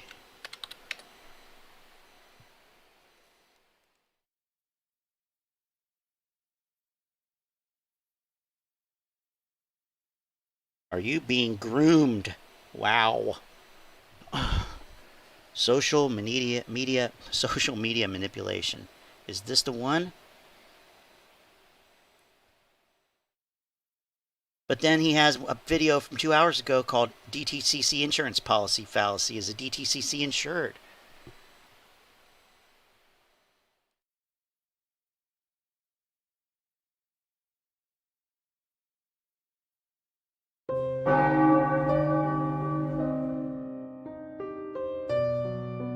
Jesus Christ.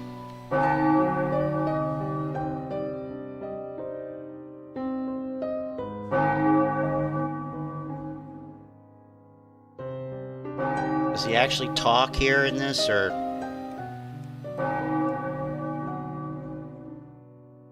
Doesn't look like it.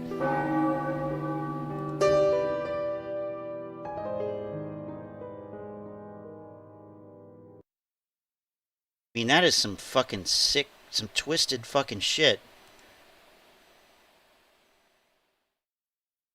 Target the victim. Gain trust. Fill a need. Separation. Begin the campaign. Maintain control. I mean, there's another one. Wrong one? Okay. Good. Because that was...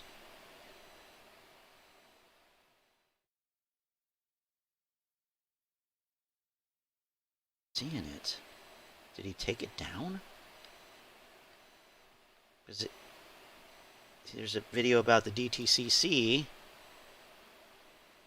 Hey guys, Tony DeNaro here, and I want to take a minute of your time to talk about the Lou versus Al controversy, the realistic price target for AMC versus the pie in the sky $1 million per share price Is this it? This might be it. Maybe this is it.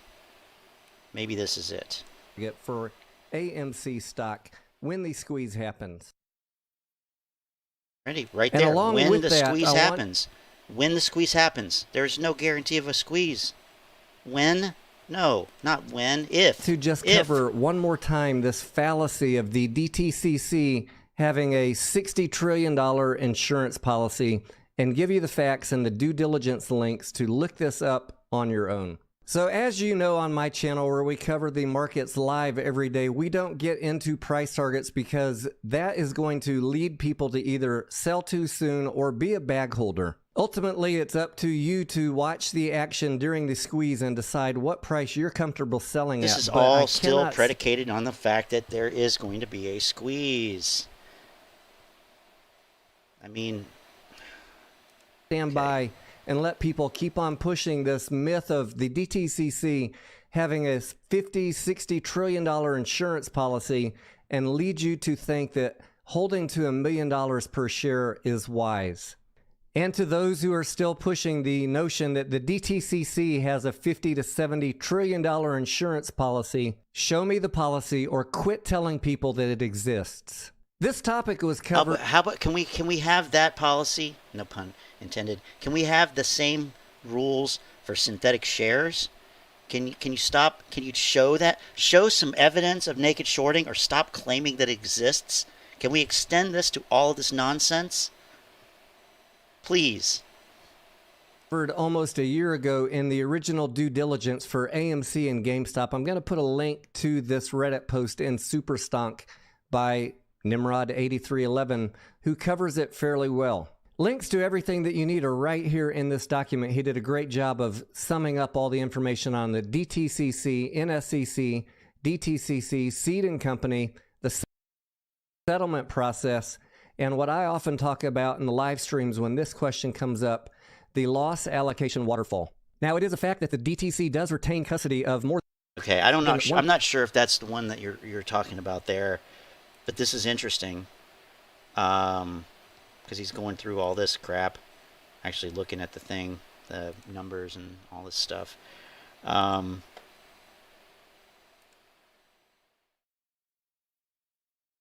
Yeah, Tony's been in this live stream. He's been in my chat. We've had conversations, and I think he understands. I think he understands what's going on. I don't know, but when confronted with basically, hey, show me the evidence, it's always this day, well, I have my beliefs. Well, okay, but it's not good enough. It's not really good enough. Is this the one, DS? Is that the right video there? Because I'm not sure. I don't really feel like watching all this whole thing, because he's talking about the DTCC and all this.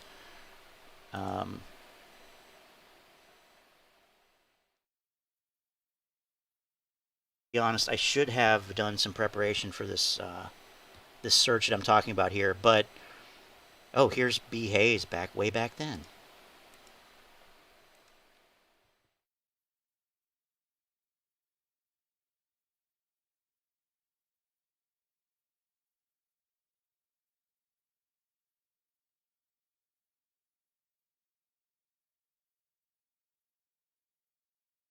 My internet's so slow right now.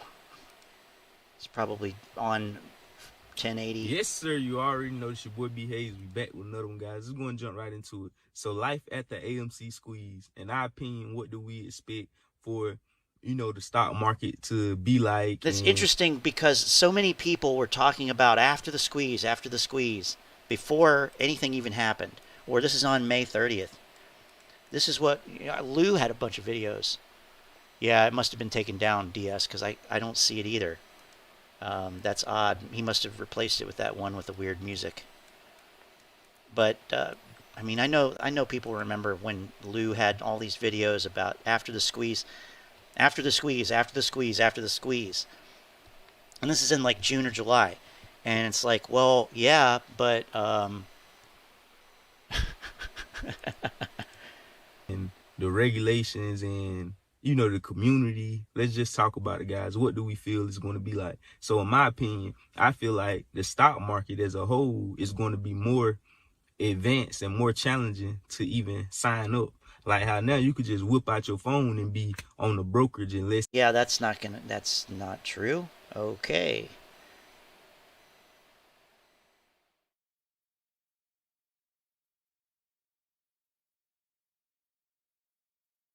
Just imagine how diverse the 3.2 million shareholders must be. I hope this unity and sense of community translates over to other aspects of society. I'm holding for all my apes. I just want us to be able to make our lives better. Jesus Christ. I mean, that's a nice thought. It's a really nice thought, but what is the deal with these spammers in here?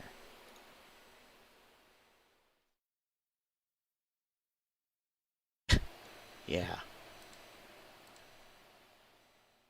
AMC squeeze is here. Conscious trap. Why AMC and why it will short squeeze? Buy the rumor, sell the news. So many channels just did not make it. Probably would have been my channel if I had started it then. But I probably wouldn't be saying the same things I'm saying now, so it's kind of hard to chew on.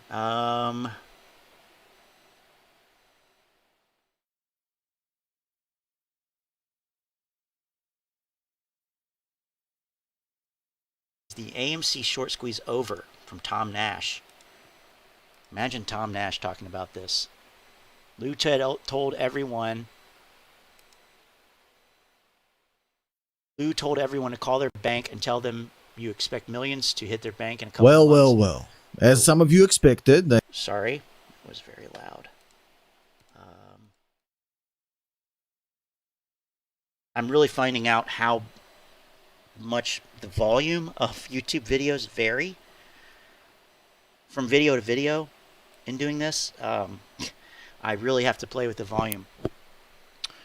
Lou told everyone to call their bank and tell them to expect millions to hit their bank. Then a couple months later made fun of them for that, by the way. Really?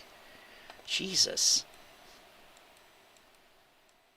I mean, he's always kind of rubbed me the wrong way. I think most of you, mainstream media is trying to paint a whole bullshit narrative around what's going on today. Now, okay, let's go well.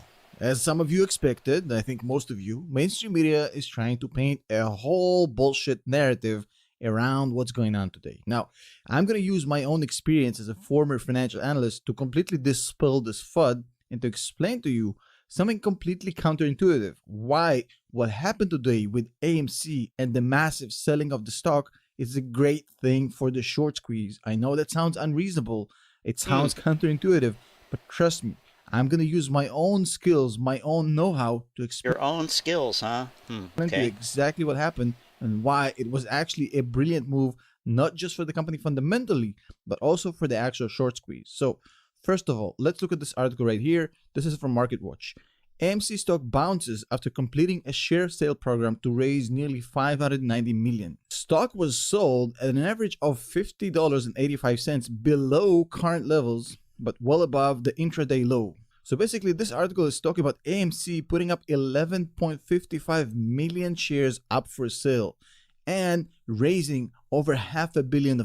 As expected, that volume, that sell volume, put a lot of pricing pressure on the stock price and drove it all the way down to the mid 40s even a little bit lower than that, which is something completely normal. What's not normal is the really funny way in which mainstream media describes what happened right after versus the reality, because this is actually mind-boggling to me how they're trying to paint a whole nonsense of a picture of actually what was going on here. Check this out. So we had 11.5 million shares dumped into the market. So first of all, let me explain why I think it's a brilliant move by Adam Aaron. Again, I'm not watching this crap.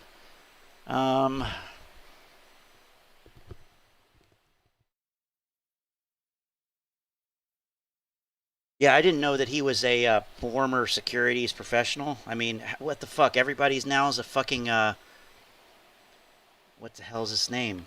Fuck, I forget his name. God damn it. Getting old. I'm getting old. Keith Gill. Except Tom Nash apparently said it. Keith Gill never actually said it in any of his videos. Just had a freaking disclaimer that was a mile long and then disappeared. But exposed mathematical evidence proves the AMC 100K plus short squeeze is very possible. Really, Tom Zuzullo.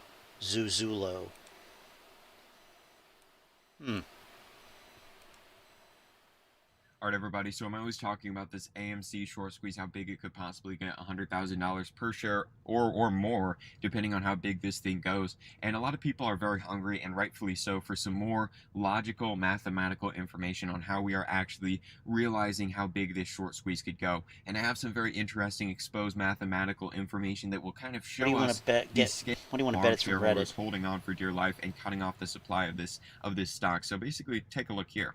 We have a post here. Oh, there's Reddit. This is all verifiable information from a guy named Dan on a Yahoo message board. He said, I shared this. A guy named Dan on a Yahoo message board. Give me a fucking break.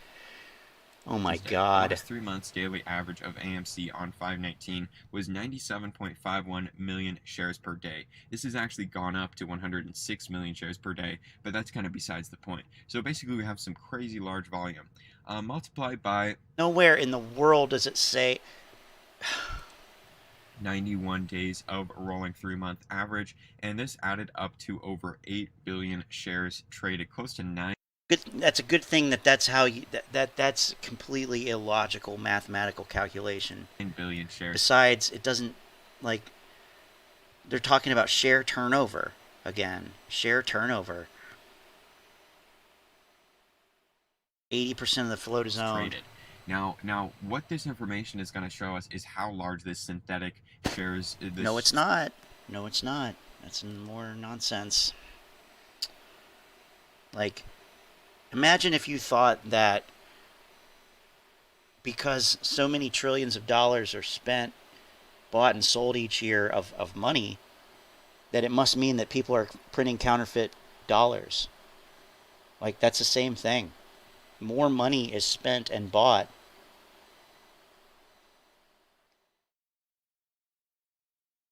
than exists because everybody's spending money and making money. And it's all the same money being turned over. It's the same damn thing with stock. I don't know why. I mean, I know why. I know. Don't go there. Anyway.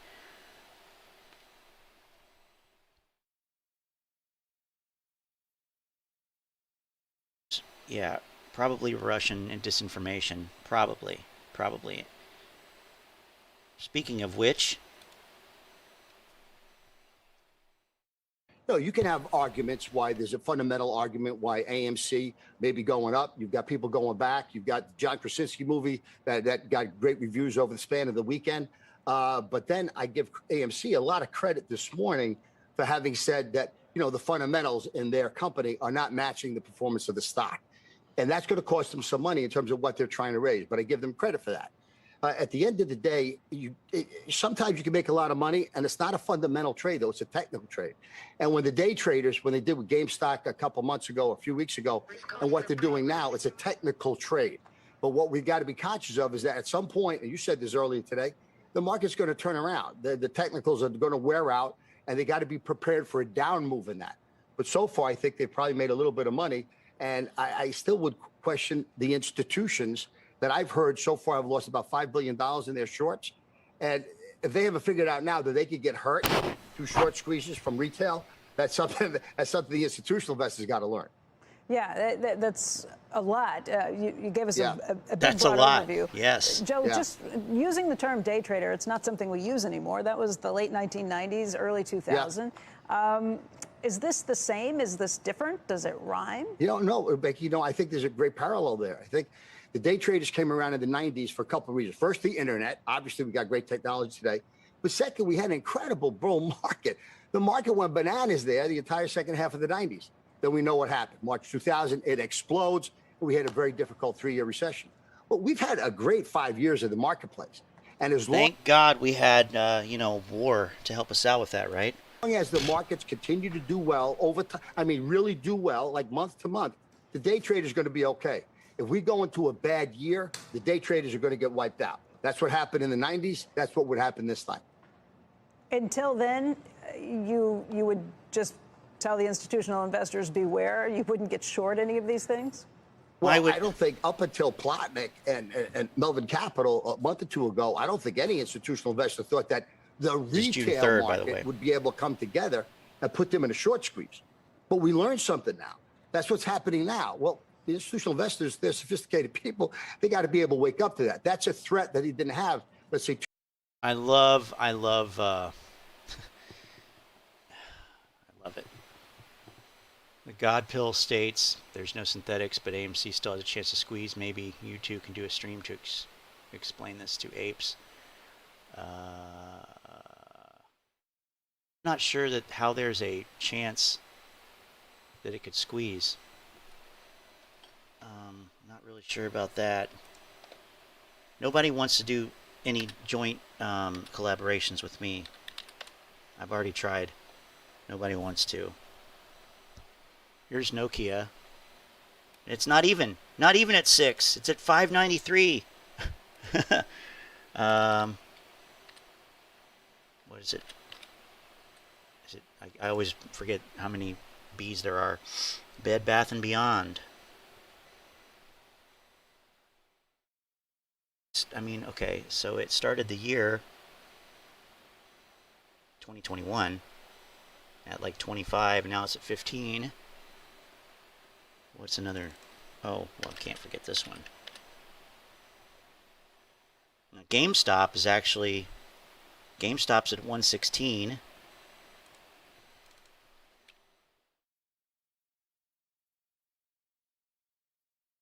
Express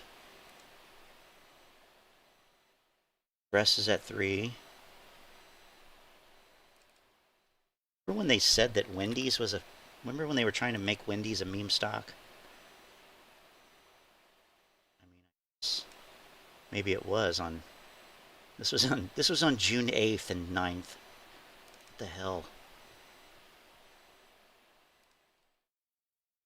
I know some of these are not. I'm just curious now. I'm just typing in tickers.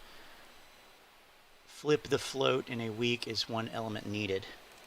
Well, you had something like that here in this volume.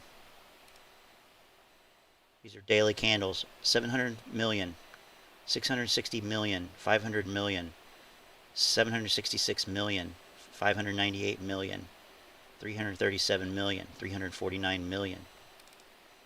Now, these days, 56 million, 41 million, 27 million, 36 million, 37 million, 49 million, 59 million. So, I don't,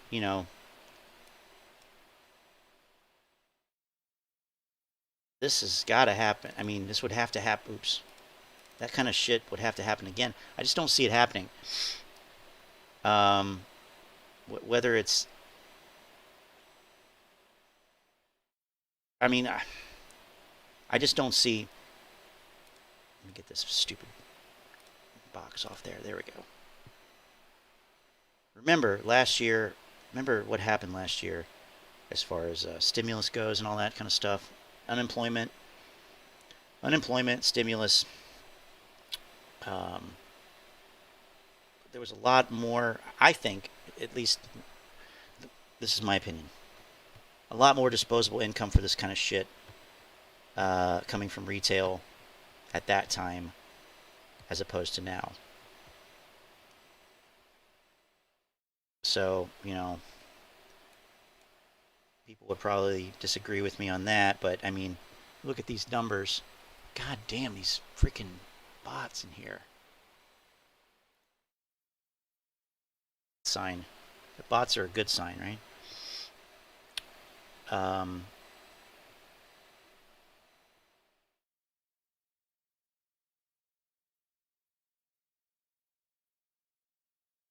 Flip the float in one day back here.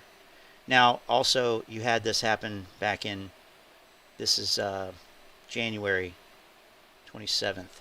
1.2 billion, 591 million, 600 million, 434 million.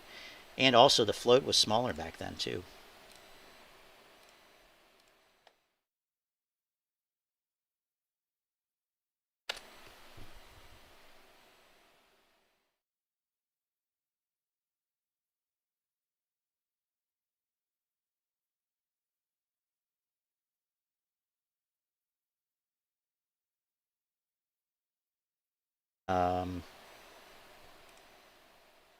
So in January,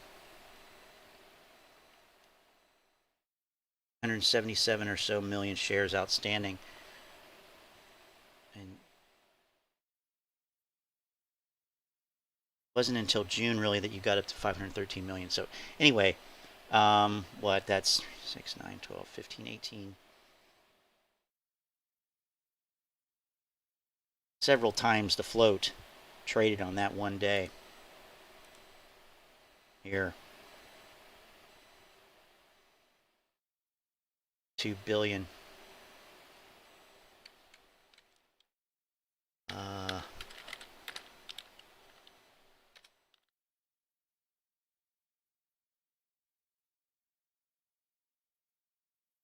Almost 4 times the float traded that day. Lou said on Sunday, quote, my people sold all their crypto to get into AMC. AMC was $27 now. Crypto up all week. That's one thing I have not looked at recently. Is crypto.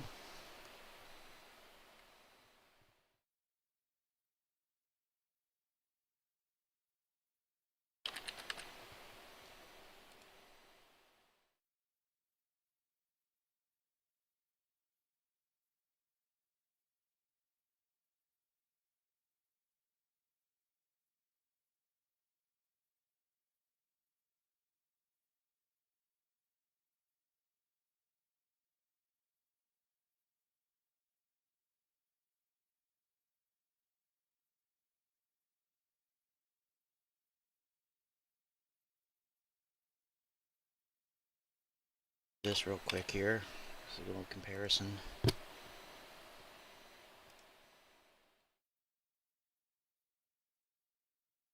Hours, I guess.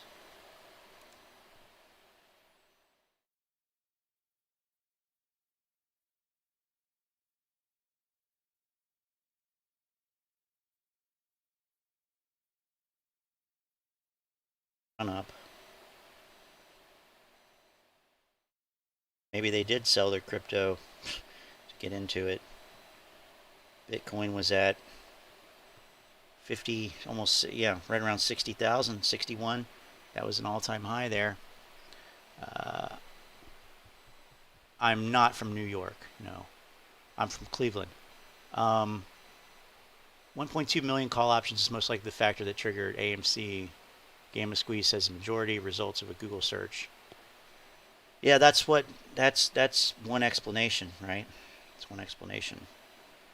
And I've talked about that. I've gone over that as well, because you actually, at that point, let me go back. So I'm going back in time on think back here, think or swim. I can do it properly.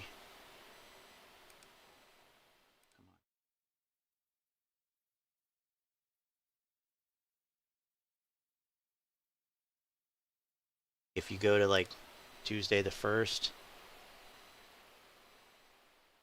Yeah, no, he's not in Manhattan. He might film some of his videos from there, but there's no fucking way he lives in Manhattan. I completely agree. 100% agree.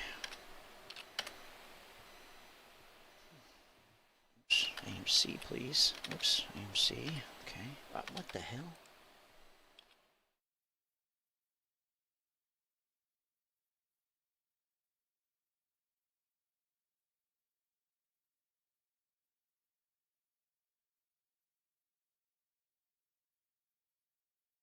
This stuff all pulled up like that. But anyway, yeah, there's no way he lives in Manhattan. So here we are looking at the option chain as if we were looking at it from June 1st, 2021. Day before the run-up. And you can see this option chain here. At this point, they had expanded it to 73. But you can see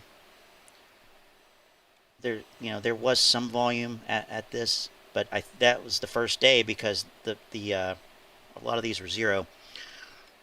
But you can see a lot of in the monies and what would become in the money the following day here. Several 5 digits. We could go back a little bit further. Let's say we went back to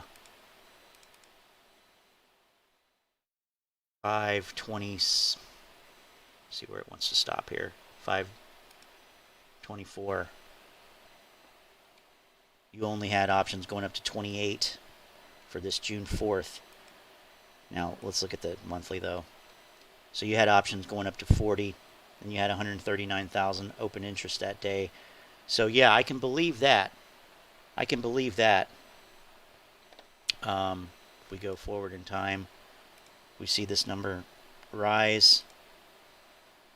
193,000 open. And in here, where you see it, the strike expand on the 28th for this June 18th one. But there was 224,000 open that day. So, yeah, I believe hedging from call options, in the money call options, probably contributed to that.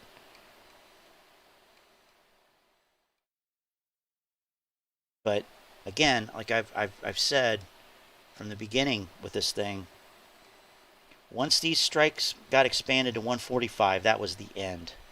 That was the end. And you had YouTubers actually talking about buying these 145 calls. They talked about it. You know, they called them lottery tickets. And anybody, you know, I mean, if you've ever played the lottery, how many times, what is your odds of winning? Most of the time, you're just throwing your money away. Yeah, somebody's got to win, sure, but that's the thing about the market is it's not, if you're smart and you make informed investing and trading decisions, you're not gambling. It's not gambling. But once these 145s came out, that's the end. That was the end because, all right, let's look at this January deal that we have going on right now. They were already at 145. Of course they were. But, well, let's go forward to July 14th.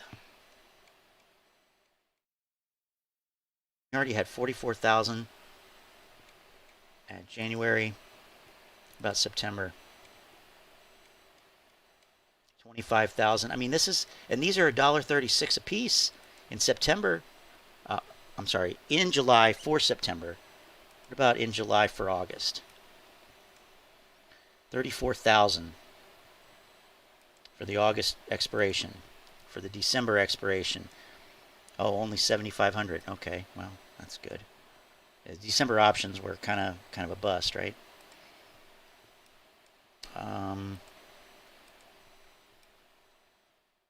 58,000 for July, and they were already worthless.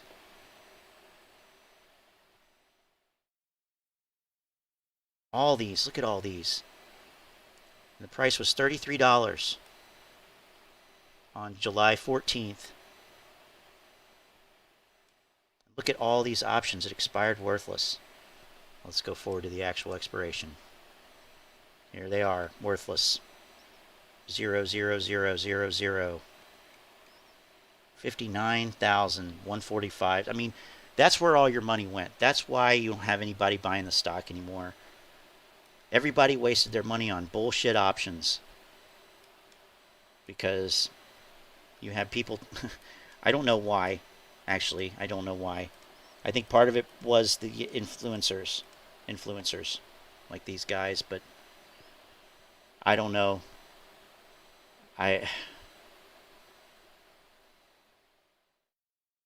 Once the 145s came out, that was the end.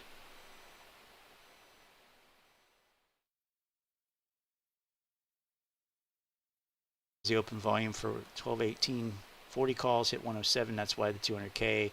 Well, right, yeah, I get that. It's because if you think, if you think that this is going to,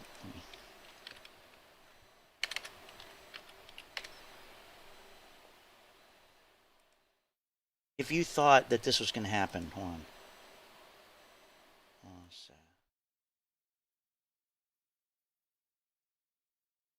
Like, I mean, it kind of makes sense, but that's what I'm saying with this. So where's my ghost feed? Here we go. So if you thought that this was going to do this,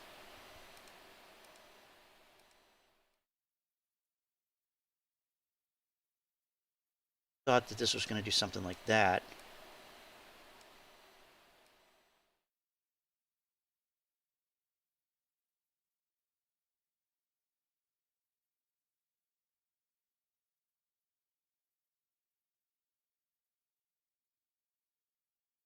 There's the big one.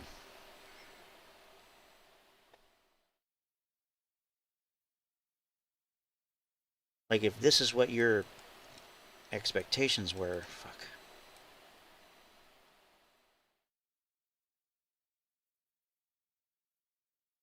I'm trying to make it more realistic, and I can't.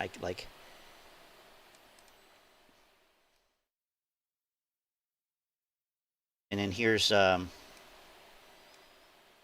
July option, monthly option expiration right here. So you thought it was going to be at, not you personally, but people thought it was going to be like over $200 on. I mean, shit, really? This? I mean, I'm way off here. I'm way off here. Like this. This is what YouTube said. And Reddit and Twitter, thousands per share.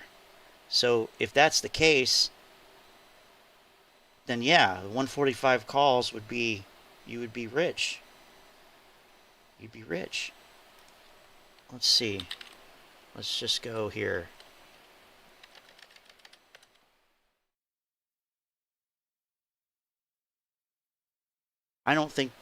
Well, but see, the thing about the CEO is, I don't think it has that much to do with it.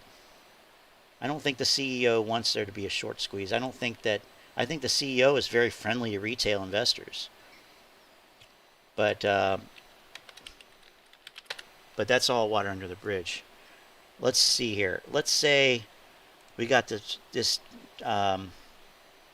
monthly expiration coming up here. Let's go back to the current option chain. We're not in the future or the past here. We're current time. I'm looking at this expiration, and we've got 209,000 calls open at 145. And let's say, okay, yeah, we think that. All right, so here it is. January. Let's go to the, wow, you got to go all the way over to the 145 call. And they only cost $2 right now. They're only $2.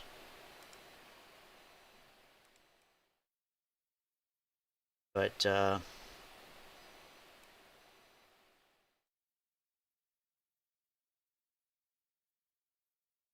now, let's say that the price went, what did I have it going up to? Oh, I don't know. 48.50.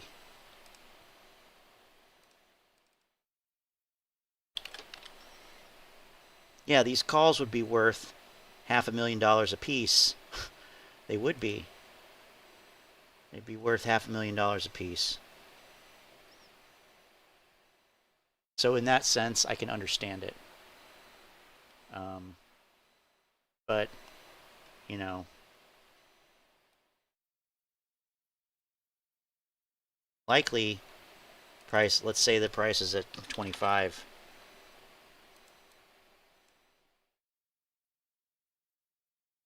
Oh, you're going to lose your whole $2. He sells every time the hedgies are out of shares to borrow. Too obvious. Well, what's his job, though? And I don't think that... What do you mean he sells every time the hedgies are out of shares to borrow? Utilization hasn't been above 75-80% at all. So there's shares to borrow. Plenty of shares to borrow. Besides, Adam Aaron selling his shares, that just puts him in the market. Right? That's just him selling them to somebody else. What are you talking about? Issuing shares like the shares outstanding here, like I've pointed out before, how many shares have been added to the float. That's a thing, but I mean, you know, again, what's his job? His job is to run the company. His job is to keep AMC going, not to keep, you know, a bunch of investors happy. Quick question. So are you for the squeeze or not? For the squeeze? I don't know what's going to happen, but I mean, according to what everything I've seen, I don't see a squeeze happen. I see you've gone from what, let me get this off here.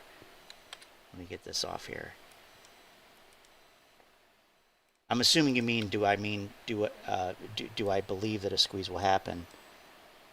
And the answer to that is, of course, no. But so here you are at $2. So you went from $2 to $72, over 3,000%. Now, I understand a lot of people were not in this stock back here, and then they got into stock somewhere closer to here, or maybe even after. But I don't think... Who's his boss? The real question. Who's Adam Aaron's boss? I don't know. You insinuating like Ken Griffin or something? I don't know. But yeah, I don't see it happening.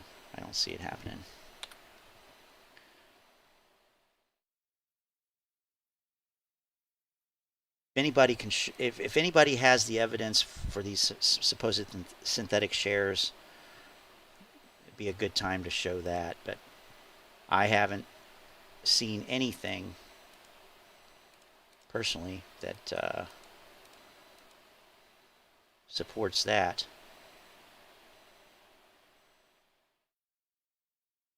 I'm going to bring up Schwab platform. So you said no to the squeeze, which is a no to the MOAS. That's correct. That is correct. My opinion. But like I said, I don't have any evidence that shows me. If you owned a business and the manager makes $38 million and you nothing, wouldn't you fire him? Well, okay. Don't forget that Adam Aaron, his compensation rose, I think by like almost, it doubled in 2020. It doubled in 2020, as far as I can remember. And that was through stock options, I think. I'm trying to log into Schwab here. Oh, Jesus.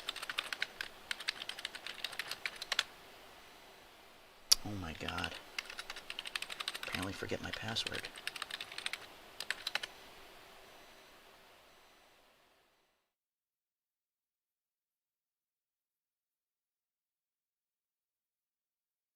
Schwab's cute thing is it makes me do a freaking text confirmation every time now. No idea why.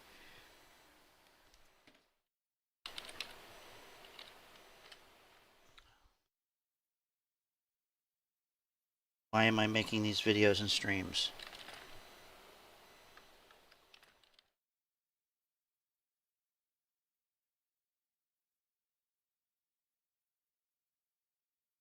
Second here.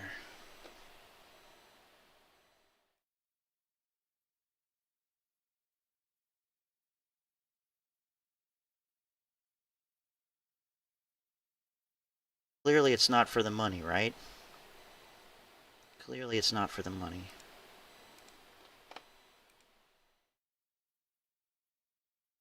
I don't know. Personally, I don't like the fact that when you look up AMC on YouTube, this is what you get.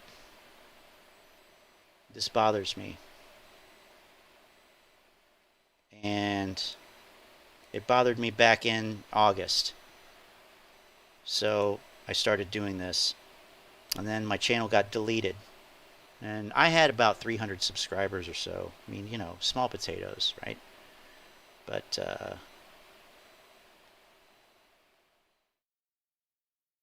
it's kind of like, well, all right, well, I'm just going to, I guess I'll start over.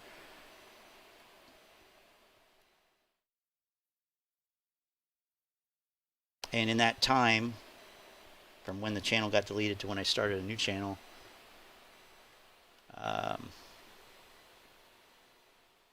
things just got worse for the apes. But you wouldn't have known it from these search results. You would not have known it. Okay, I'm trying to get to Schwab here so I can show this. So I use all platforms. I have every platform pretty much it's available. I like all of them. And because they all have different strengths, different things that they offer.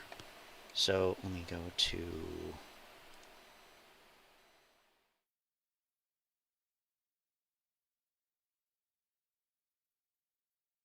see this, okay.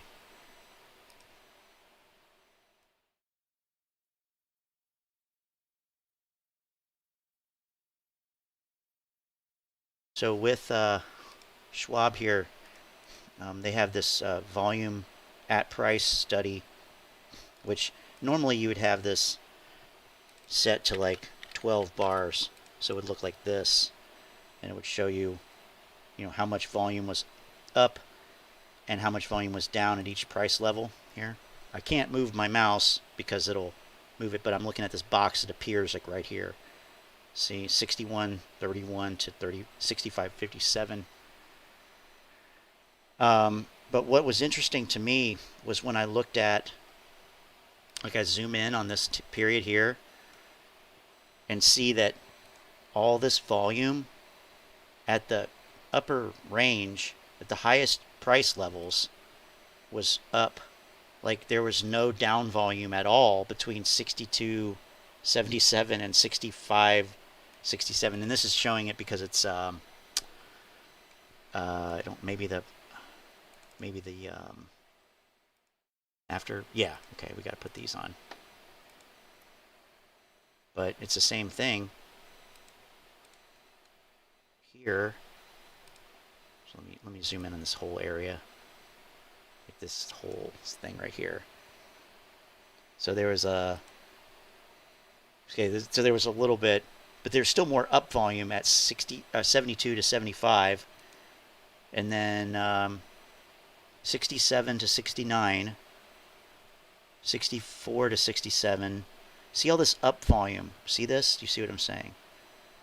There's a lot more. Now, this one here is the first place where you start to see more down volume.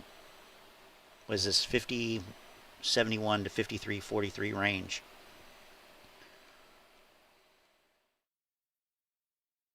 Saying? Let me catch up on chat here. This will end in a dead-end class action suit against AMC. Yeah, probably. Probably. It should end up in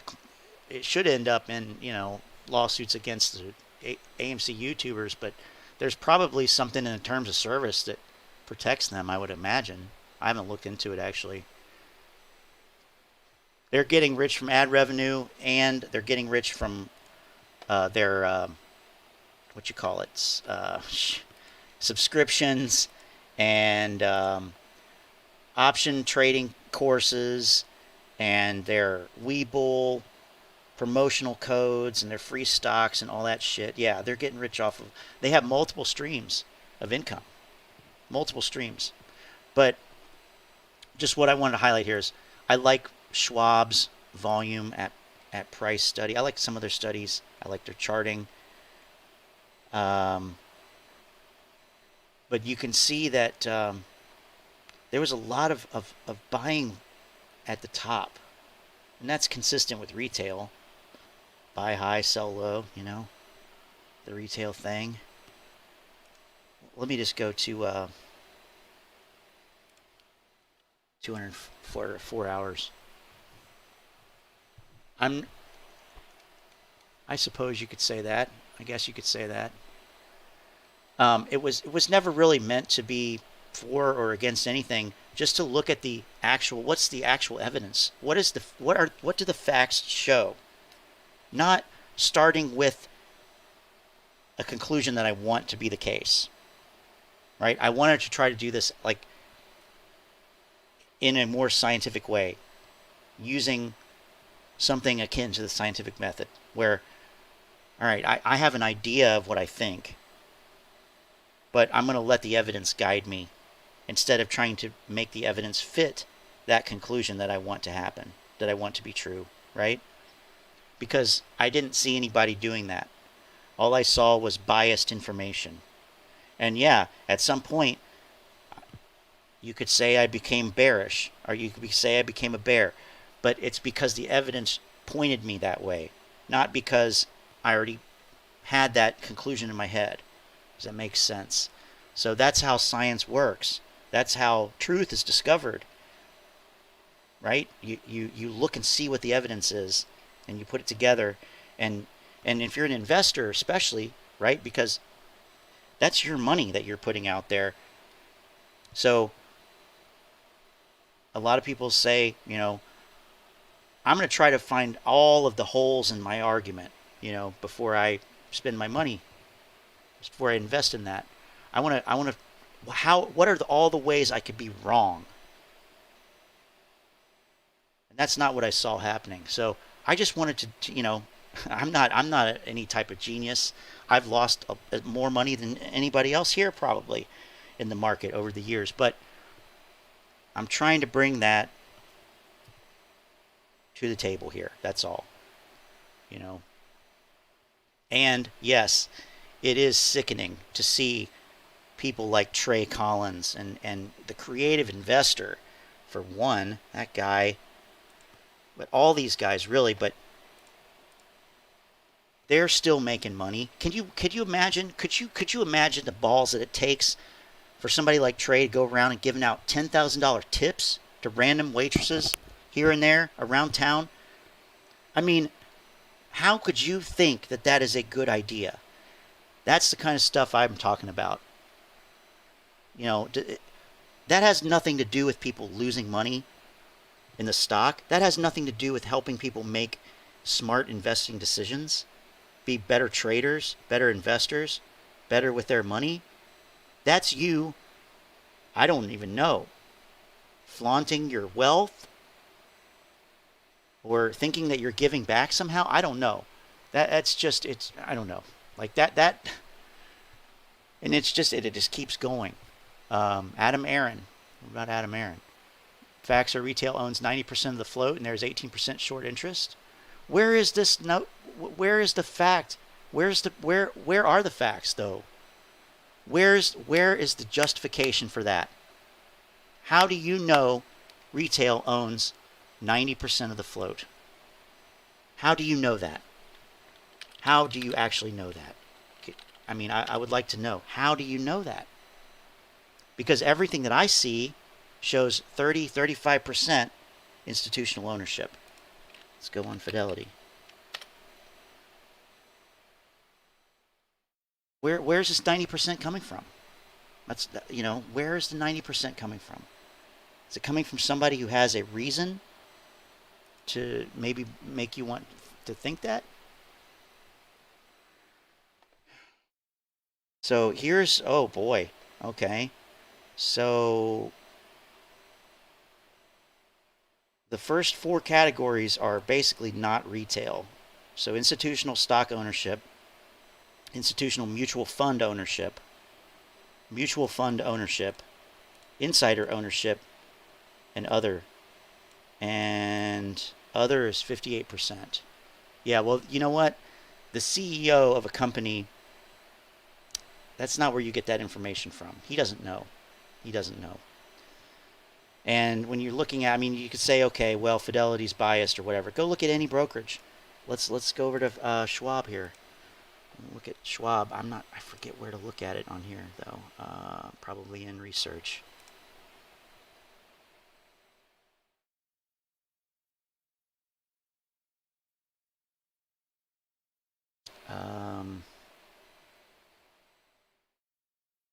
Held by institutions, 32%, right there. Held by institutions, 32%. So, not that, you know, that's not compatible with 90% of the float being held by retail, right? I mean, we can look at another brokerage if you want. We can let's look at it on Webull. I looked up this earlier.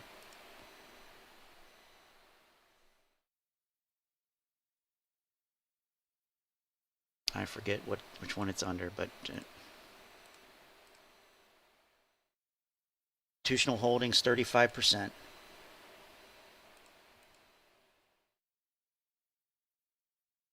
Here.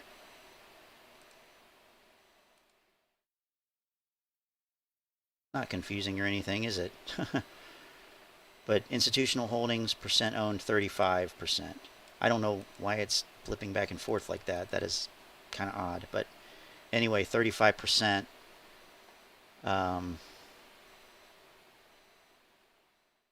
There.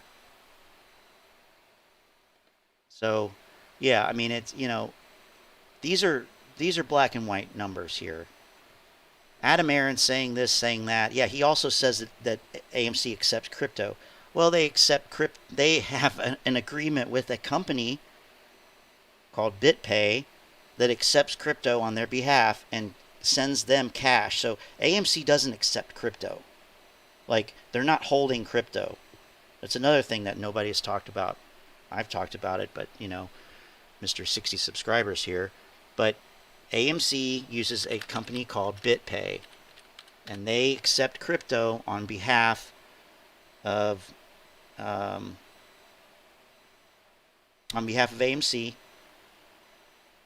So they'll accept Shiba Inu. So all these people going around saying, "Oh yeah, AMC is at forward. Look, they're gonna beat inflation because they're gonna be holding it all Doge or whatever." No, they're not. They're not accepting crypto directly. People can pay with crypto. That's different. So again, this is a fact. These are material facts here. But that's something that Adam Aron said. Oh yeah, AMC is going to accept crypto. Well, yeah, but look at the details. Look at the actual details.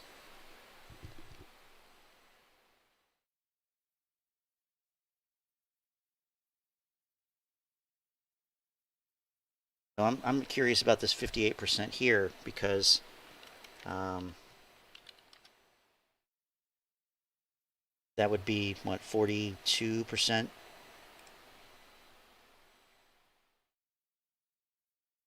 42% other than retail here. Excuse me.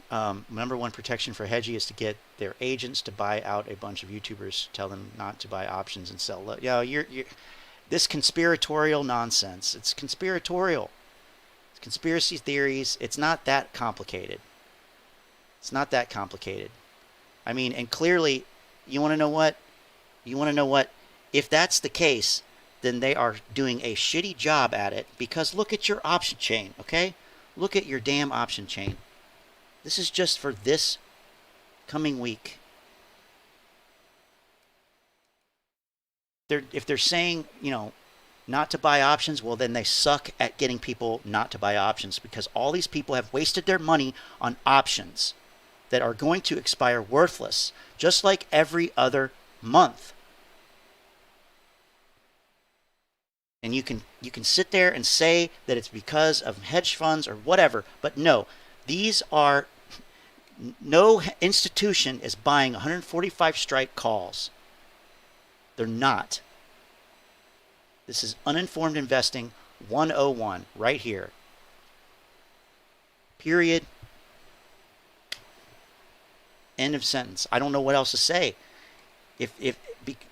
How can you sit there and claim that hedge funds are telling people not to buy options? Because people are buying the options, the wrong options. It's not about buying options or not buying options. It's about which options are bought. See, it's always more nuanced than the apes want to make it. It has to be simple in order for a large number of people to eat it up and digest, be able to digest it. That's why you have these, buy options. No, don't buy options. These simplified narratives. If it's a simplified narrative, you can almost bet that it's wrong just because of that. The best month since June for options? How? How are you claiming that? How are you claiming that? With 200 open contracts at 145.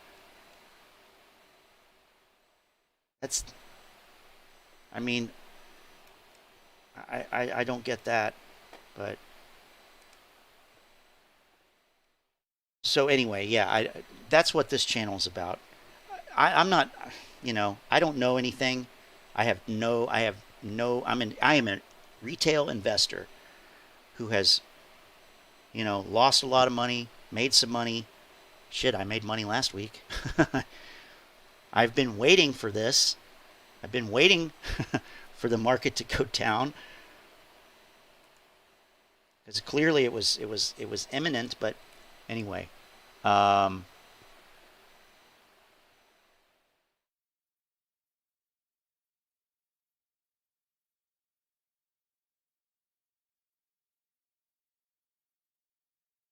but like I said, I don't know what I'm talking about, really. I'm just trying to use my best, my best collection of my experience, what the data that I can find that backs up what is happening, and try to be as honest as I can, and not go in with a preconceived notion, because that's what I saw was happening. What is this here? Okay, AMC price history and Ortex data.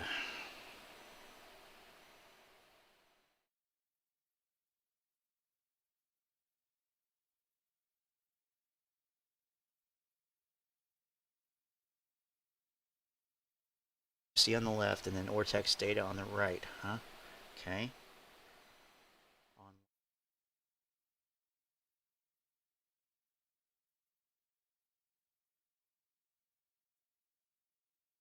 Since November. It's here. 1, 2. Don't know what those numbers are. That fails to deliver on here. Estimated short interest of free float.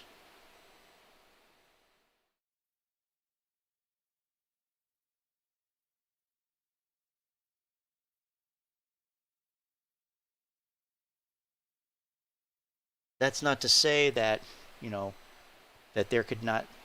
I've traded AMC since I've started this channel before. Since I started this channel in August, the first installment of the channel, I have traded AMC and made money.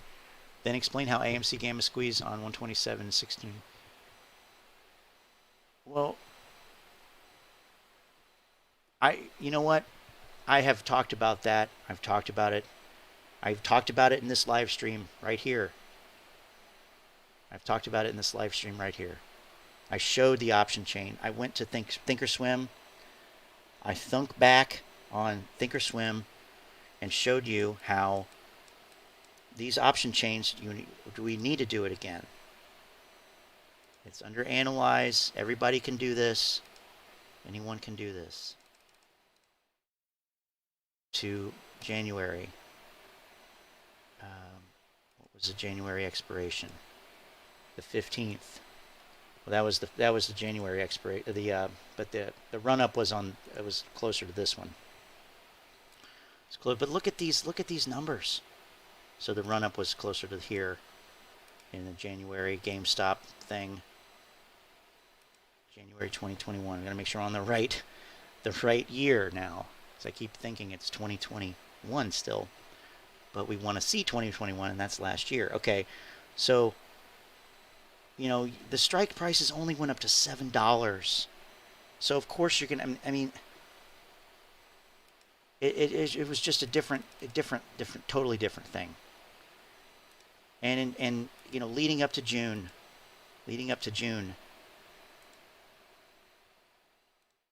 This option chain only went up to 29. The June option chain went up to 40. January 2022 one, which now there's like over 200,000 open, only went up to 40. So, yeah, you can't really compare option chain to option chain like that, because the strike prices are so wildly. And I think that, I don't think that this could be proven at all.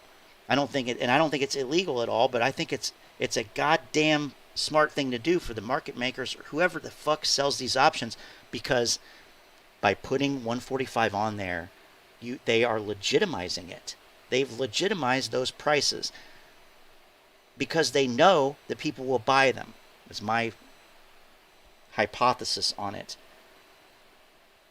Why in the hell do the strike prices go up to 145 at this point? That's a question I have. So let's see here. Let's go to July 14th. The price was 33. Can we find a day where it was similar to now? There really aren't any. That's the problem. Yeah, no, there aren't any, because once it ran up, the strike prices shot up and they stayed up. One or two weekly ones went down to like 80 something, or they only went up to 100, whatever. But there's no price level that's anywhere close to the same. So once it shot up, the strike prices went up and they stayed up. So you see what I mean?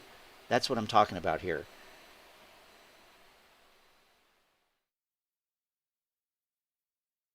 Someone says don't buy options, they all think options.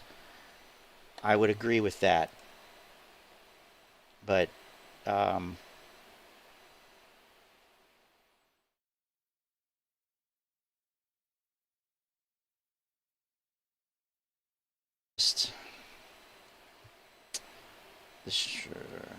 what did we got here?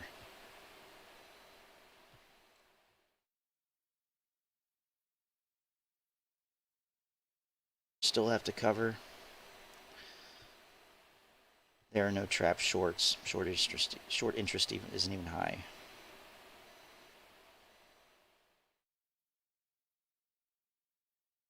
Yeah, I mean, I don't think that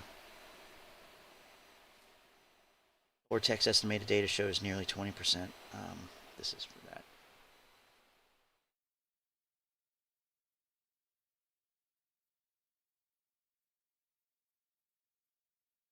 Another problem with the options. Let me go to here. Let me go here.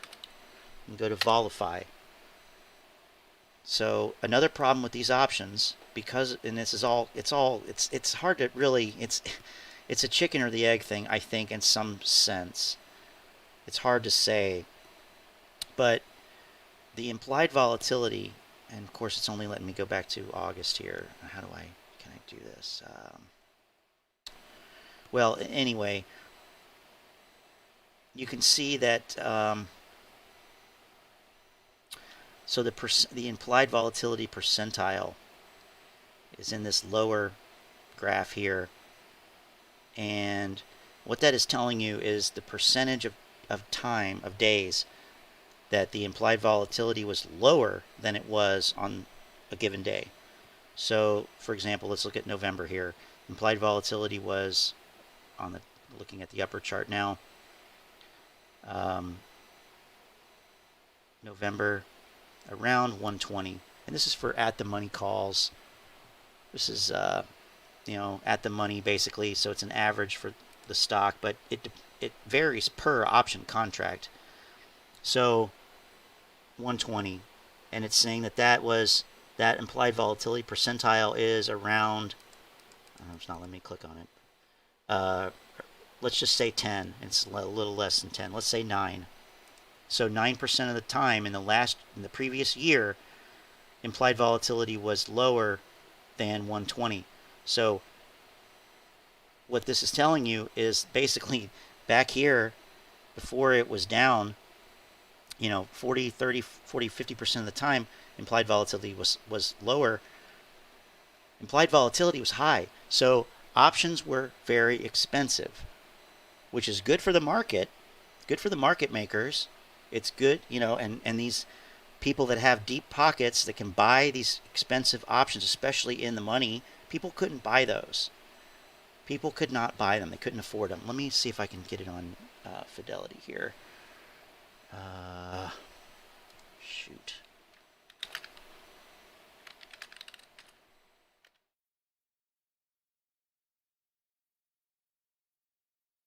Yeah, there's no way that retail owns 90% of that. There's absolutely no way. I agree with that. Let me flip over here so I can log in to this one.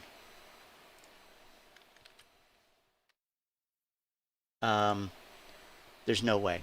No, there's no data that says that anyway. So even if it's not just like, oh, I feel this is the case or whatever. No, there's nothing that says that. The only thing that said that is tweets from the freaking CEO. I'm sorry. The same CEO who gave himself, basically got a 100% raise in 2020, the year of the pandemic. And he said he had the nerve to go on some CNBC or whatever, Fox Business, I think it was CNBC, and said he furloughed himself. I furloughed myself. Really?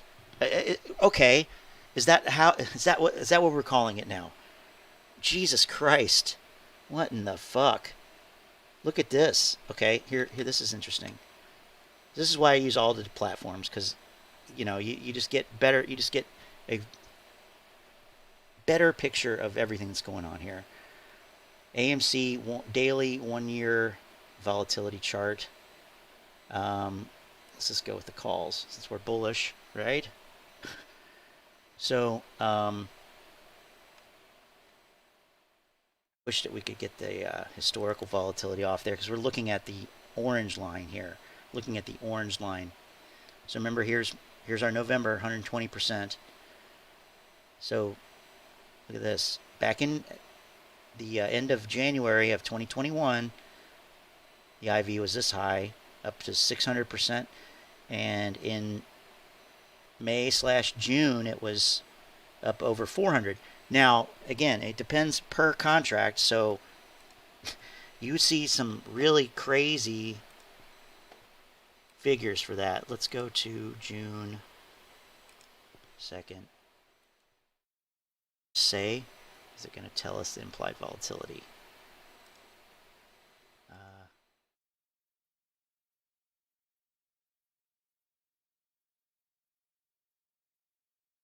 Right here, okay.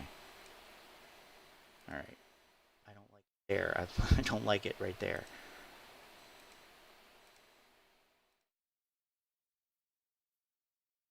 It right here is the third. So yeah, here's 600, 558.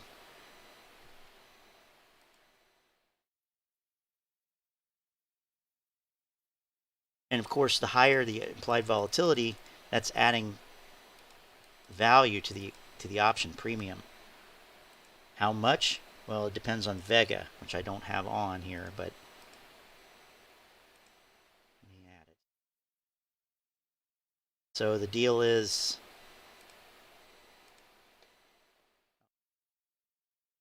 Vega now. So Vega is one of the option Greeks, and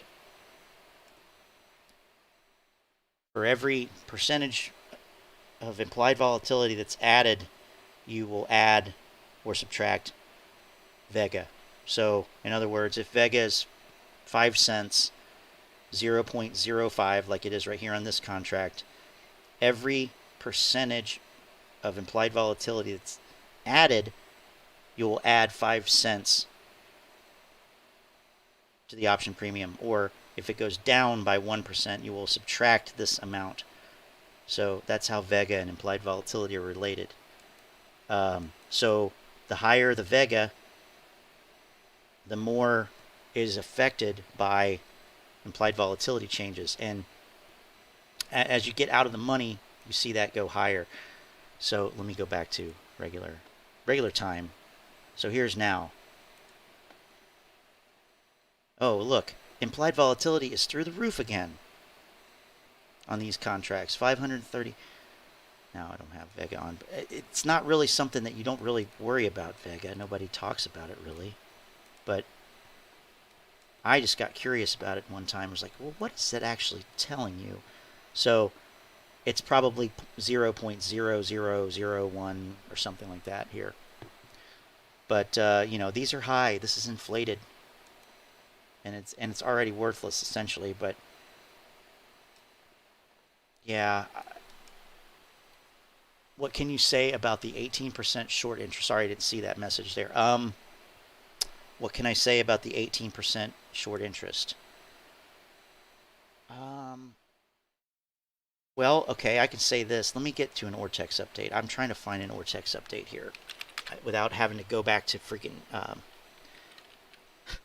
Short the Vix's video. I just want to look at it, an image here of it, so I can talk about what it's telling you. Here we go. Perfect. Let me open this in a new tab. Perfect. Okay. So, I don't know when this is from. 5:30. When is this from? Okay, this is from a morning. Not really the best for what I'm trying to show, but it's still okay. I'd like to see an end of day one if possible, just because it's going to have higher numbers on it.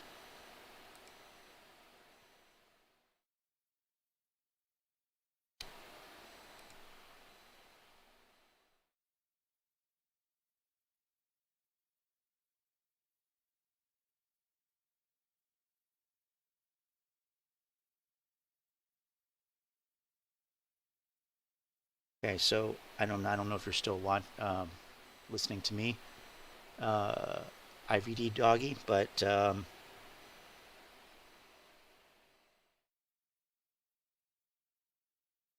go with this. So, but this isn't great. This isn't great. What about this? What is this?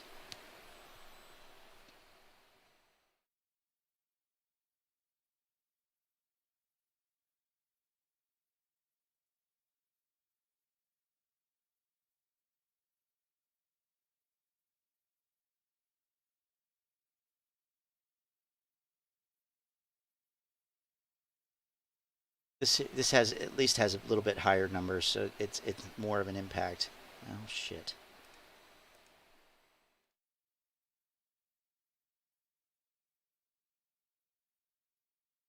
So first of all, Vortex tracks securities lending.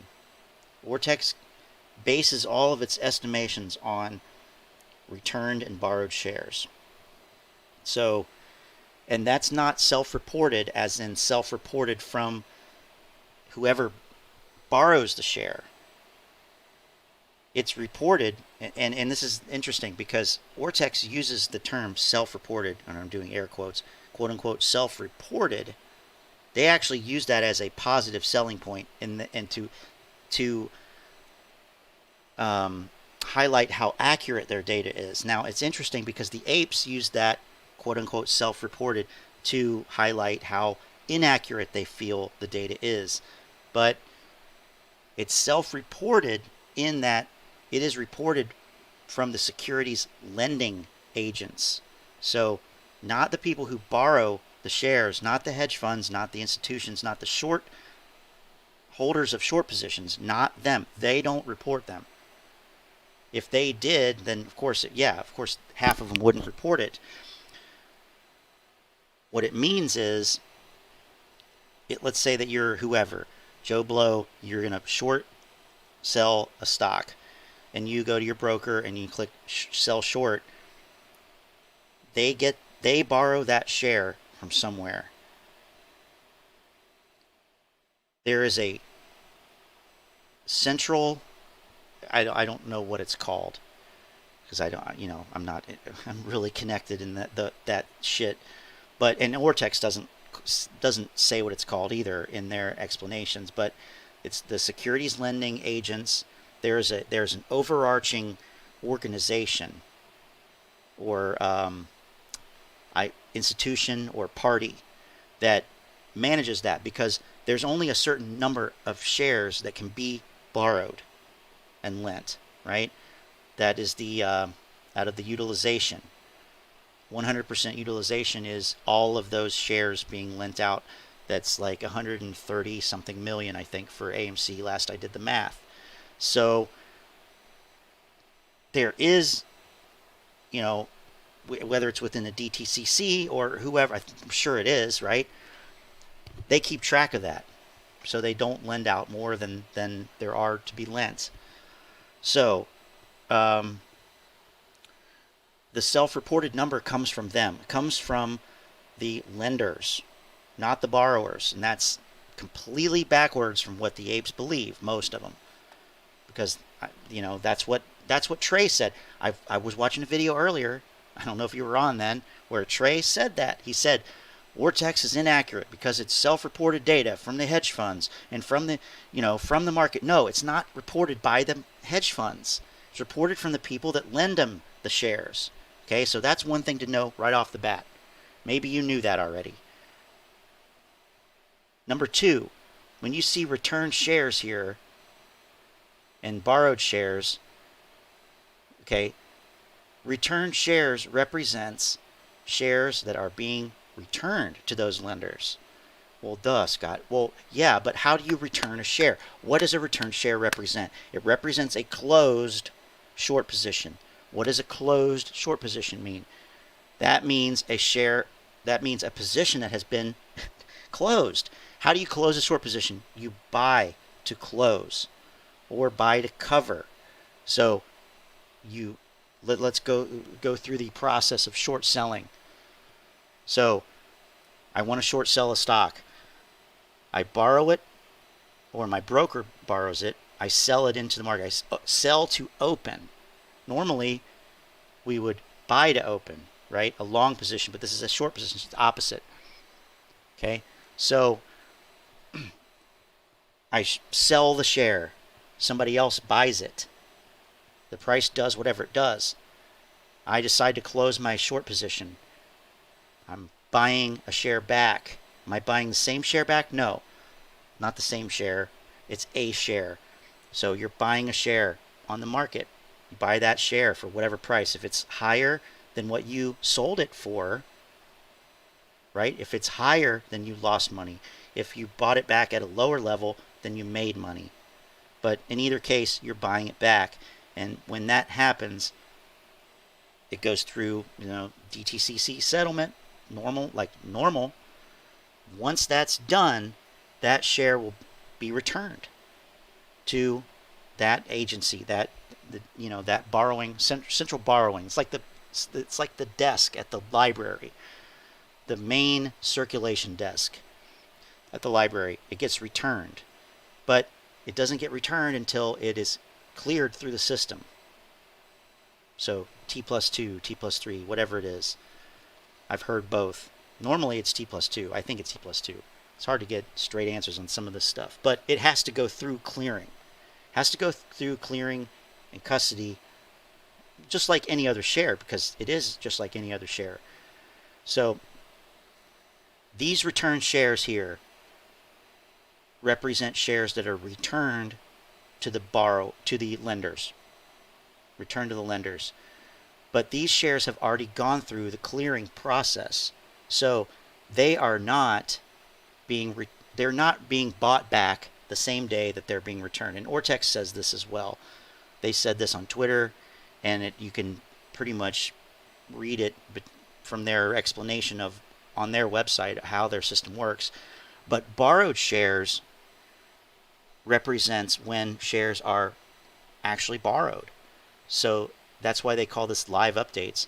So in other words, borrowed shares could be borrowed and sold short the same day, but returned shares will not be returned and closed in the same day. They have already been closed, if that makes sense. So they put these next to each other as if they're equal, but they're not really, because returned shares have already been closed by the time they're returned 2-3 days later. But borrowed shares could be borrowed and sold short in the market the same day. Does that make sense? So you see this borrowed change here, and this is not a bad way to, in my opinion, it's a pretty clever way to estimate this. You know, it's based on share lending, and the data comes from the people that are lending the shares out, not the people that are borrowing them. So that's big. But you know, as far as whether, you know, this is a high number or not, I mean, this person's highlighting the fact that, I don't know, they're highlighting these days here. We are looking at AMC, right? Yeah, we're looking at AMC. Okay, so make sure.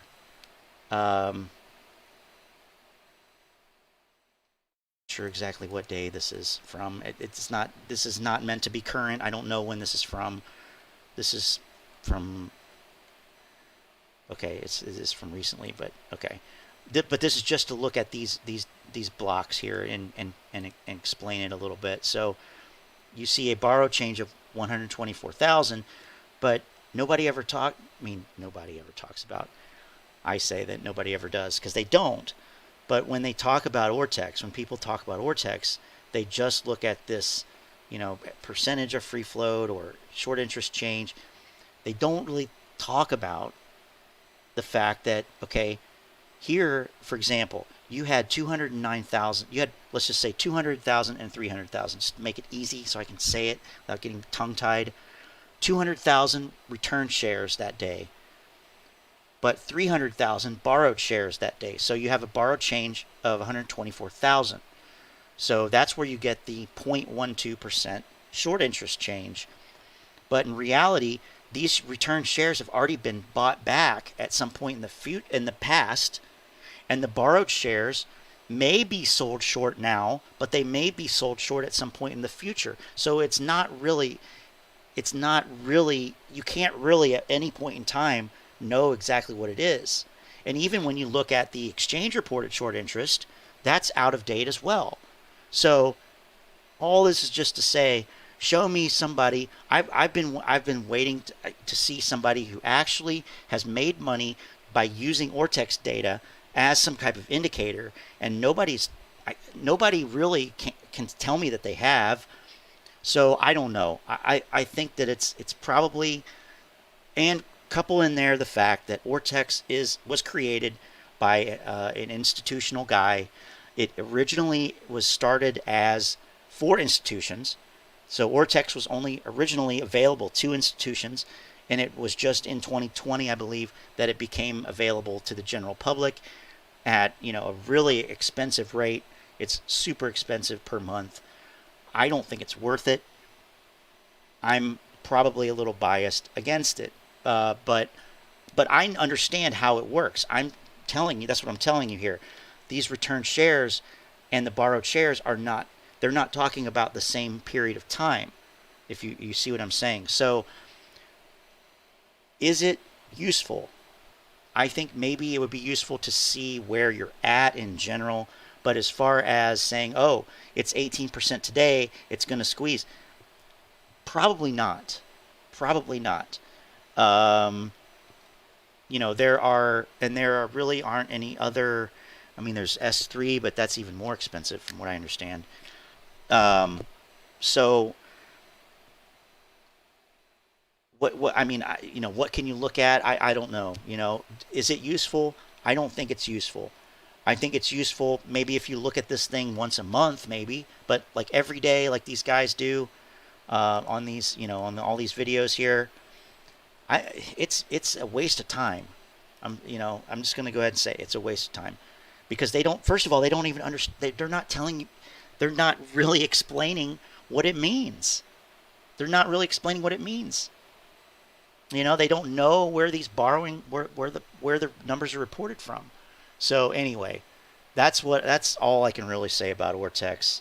I hope that that's helpful in some way, but I wouldn't be saying it if I didn't, you know, take the time to look into it and try to understand it myself so that I can talk about it for whatever that's worth.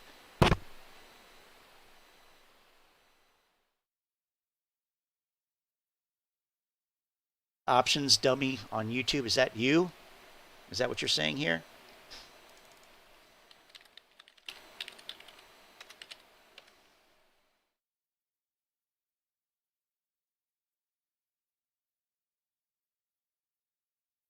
Not seeing you there, buddy.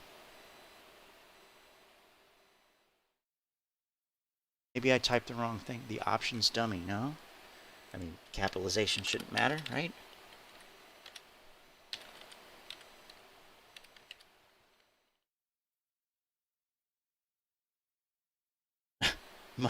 Why is Mari Povich coming up? Jeez.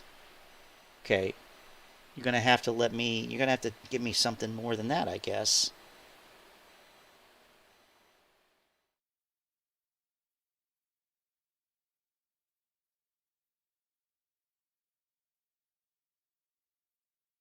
Sure, you know, no problem. Not a problem. And, you know, another thing too, real quick here, you'll hear mentioned is days to cover. You'll hear days to cover being pumped up as, oh, days to cover is high. Oh, high. Well, we saw the volume. We saw the trading volume, right? I mean, we saw it. We saw the trading volume was down. Oops. In the dumps. So, you know, let's just say 50 million roughly. I mean, sometimes it's been half of that. But, you know, even if it's 50 million, okay, that's math we can do in our head. If current short interest is 100 million shares and our average trading volume is 50 million shares a day, how many days would it take for them to cover? And the answer is 2, right? 100 divided by 50. So that's if they all covered at once, which they never will. All right. Have a good one. Thanks for being here. Appreciate it. There's nothing that will ever force these positions to be covered at once. It's another myth. Also, look here. Return shares, 209,000. Well, that's 200,000 shares that have been covered. So, yeah, there's 300,000 borrowed shares. So you're ending up with a net positive of short interest change for that quote-unquote day. But the reality is, and this is a big thing, this is something that I tried to stress a lot before, short positions are not like long positions in that they are just held indefinitely. Okay, that's why there's so many return shares all the time. There is no short and hold strategy for these institutions and hedge funds. That's not really how it works. The apes buy and they hold and they hope that it goes up. And they don't really have a price target in that, oh, once it hits $35, I'm going to, start selling my position. That's not how they are, because they think it's going to go up indefinitely. But, you see from this Vortex data that there are shares returned all the time. So we can deduce from that that short positions are being closed. They are being bought to cover. That is happening. It is happening. And the reality of, oh, no shorts have covered, shorts haven't covered, that's false. Because it's not like a long position where you just short indefinitely and hold and hope that it goes down, especially when you see the price doing this. Like, oops, over this period, like here,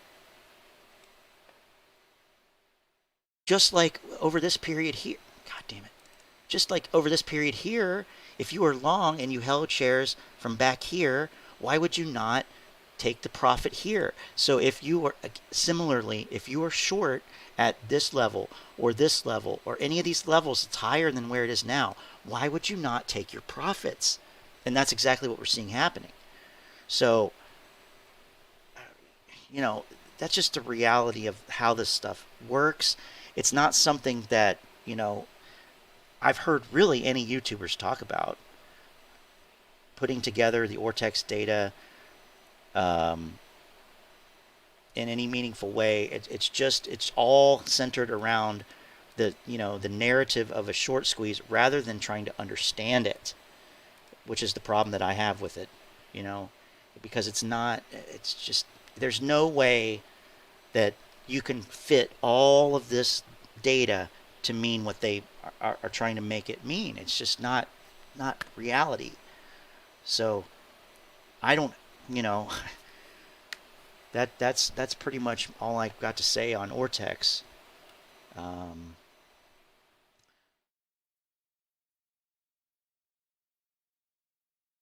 else I can say? It's on Twitter here. Okay, so this person was trying to correlate the Vortex data with the price and on all that. So let me look at that here in more detail.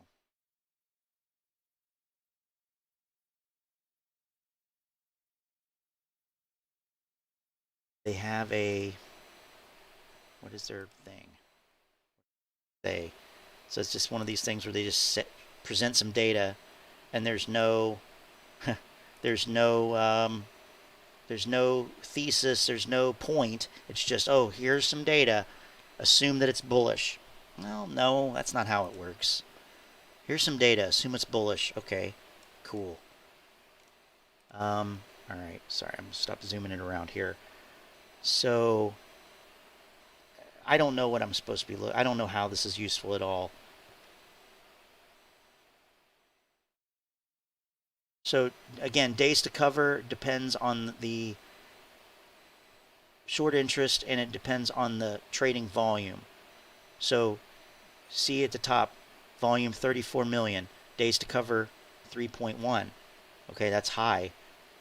But you see here, 82 million trading volume, 2.71. So it went down. Again, on these super low days, November 24th, a high days to cover. But on a high volume day like December 17th, right here, 144 million, days to cover is 1.6. So not really useful indicator. And it is just that. It's an indicator. It's not telling you, oh, this will happen in this many days. It's just a measurement. It's a way to measure short interest as it's a way to measure short interest with respect to trading volume. So again, here's a low trading volume. Now, interesting here, we have a low trading volume and a low days to cover. So what happened here? What happened here? So, well, you saw, I'll tell you what happened there. You saw that the percentage of short interest as a percentage of free float, this number here, drop. Now, on loan, did on loan drop? On loan did drop, but not as really as much as you would think it would, in my opinion. It went from, this is not a trading day, so I don't know why. Well, was it a trading day? No, it wasn't a trading day. So, was it a trading day? 24th. Was the 24th a trading? I don't think it was.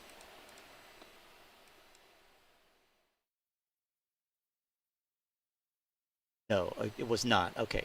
So it went from the 23rd to... Okay, so I don't know why they have that on here. That's confusing. Okay. Shouldn't have changed, really, but whatever. So here you've got up to 21. That's the peak. At 115 million on loan. And in a matter of 1, 2, 3, 4 trading days, so the 4th day later, it's down 6 million. But what happened in that period? Well, on the 17th, the price, the AMC stock price went up by 19%. Is that correct? I don't necessarily trust this. That's why I'm asking. So the 17th. Yeah, it's this big old green candle right here. Yep.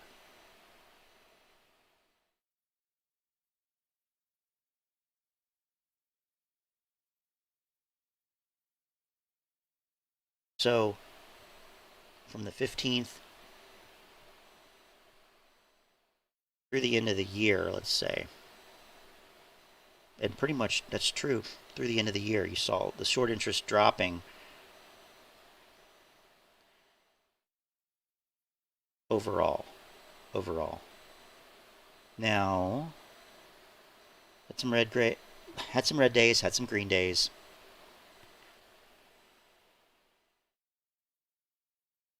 But essentially, the short interest dropped from 115 to 101,000. So let's just say 13, 14 million.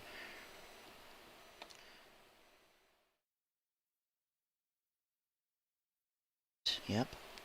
And then, okay, so, and it sounds like a lot, but what's 14 million? What's the average price? Let's just say 27.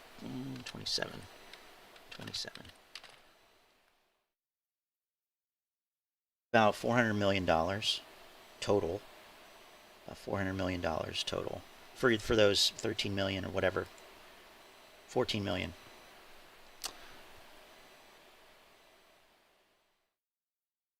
$400 million.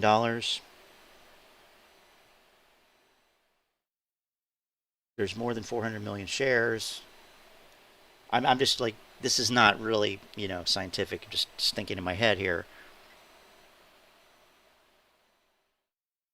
Could add $1 per share, and that would be more than what it was. But anyway, it's not really that much. That's what I'm getting at here.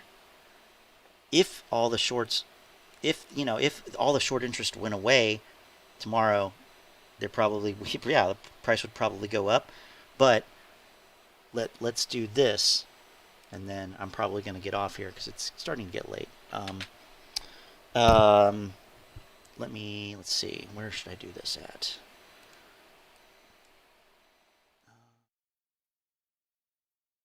I'll do it over here. Switch to Schwab here momentarily.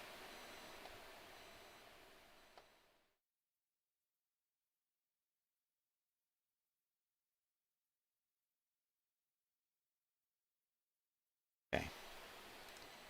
Here we're looking at Apple. Apple has 95 million, and again, they have a different number of, obviously they have 16 billion shares, right? So it's going to be a much lower percentage. But Apple has shares. I'm just looking at random, not truly random, but I'm just typing in different stocks. IBM, Walmart. Come on, update.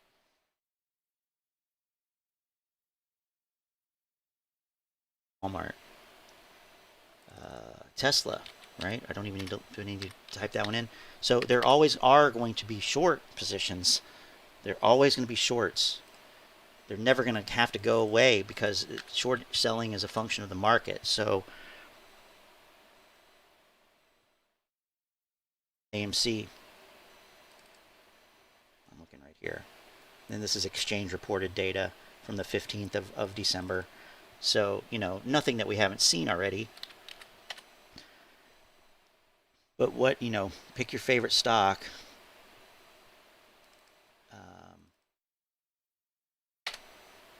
These aren't my favorite stocks. I'm just picking stocks here.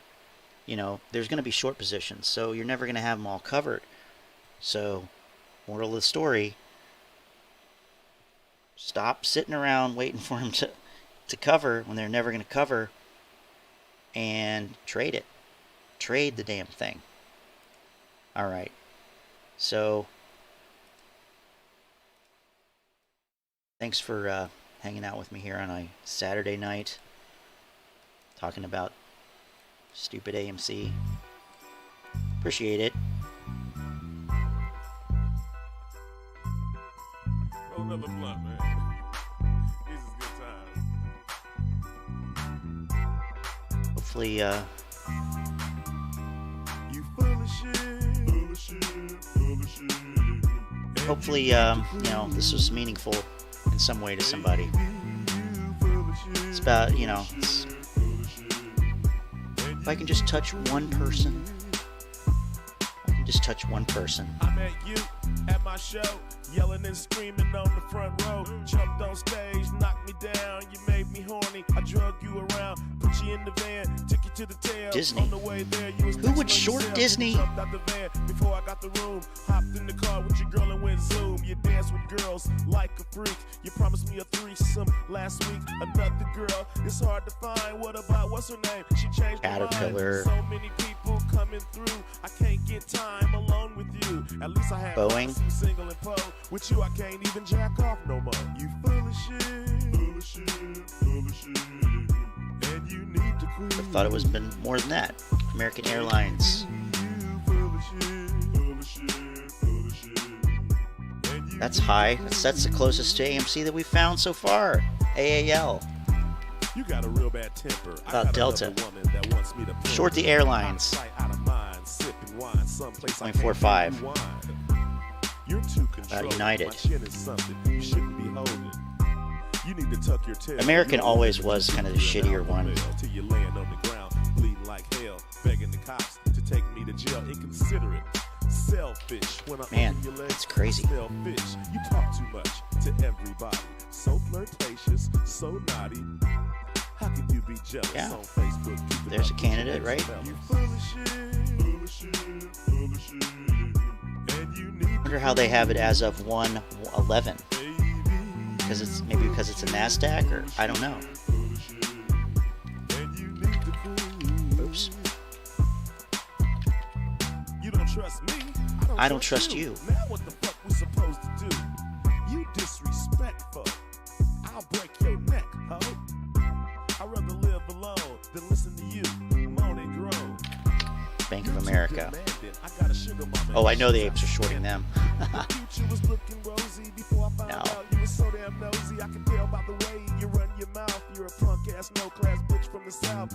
All the data's there. You know, it's all here.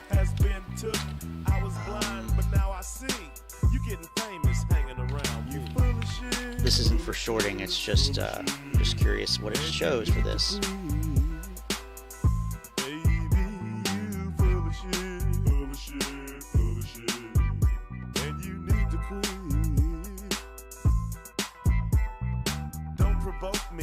Choke thee, roll thee up and smoke thee. You're so annoying, my career you're destroying. You're such an envelope pusher, such a gossip gusher. It's not fly to me for you to invade my privacy. Money take, trouble make, orgasm fake? Who's fucking up my schedule and they won't give me head? Oh, that's you. You wanna run away with my daughter? Meet a new man in Florida. I'm in the studio, rocking it steady. I'll visit my daughter when I get ready. You full of shit, full of shit, full of shit, and you need to quit. Baby, you full of shit, full of shit, full of shit, and you need to quit. You full of shit. And that's a double chorus. Thanks a lot, guys. Catch you later.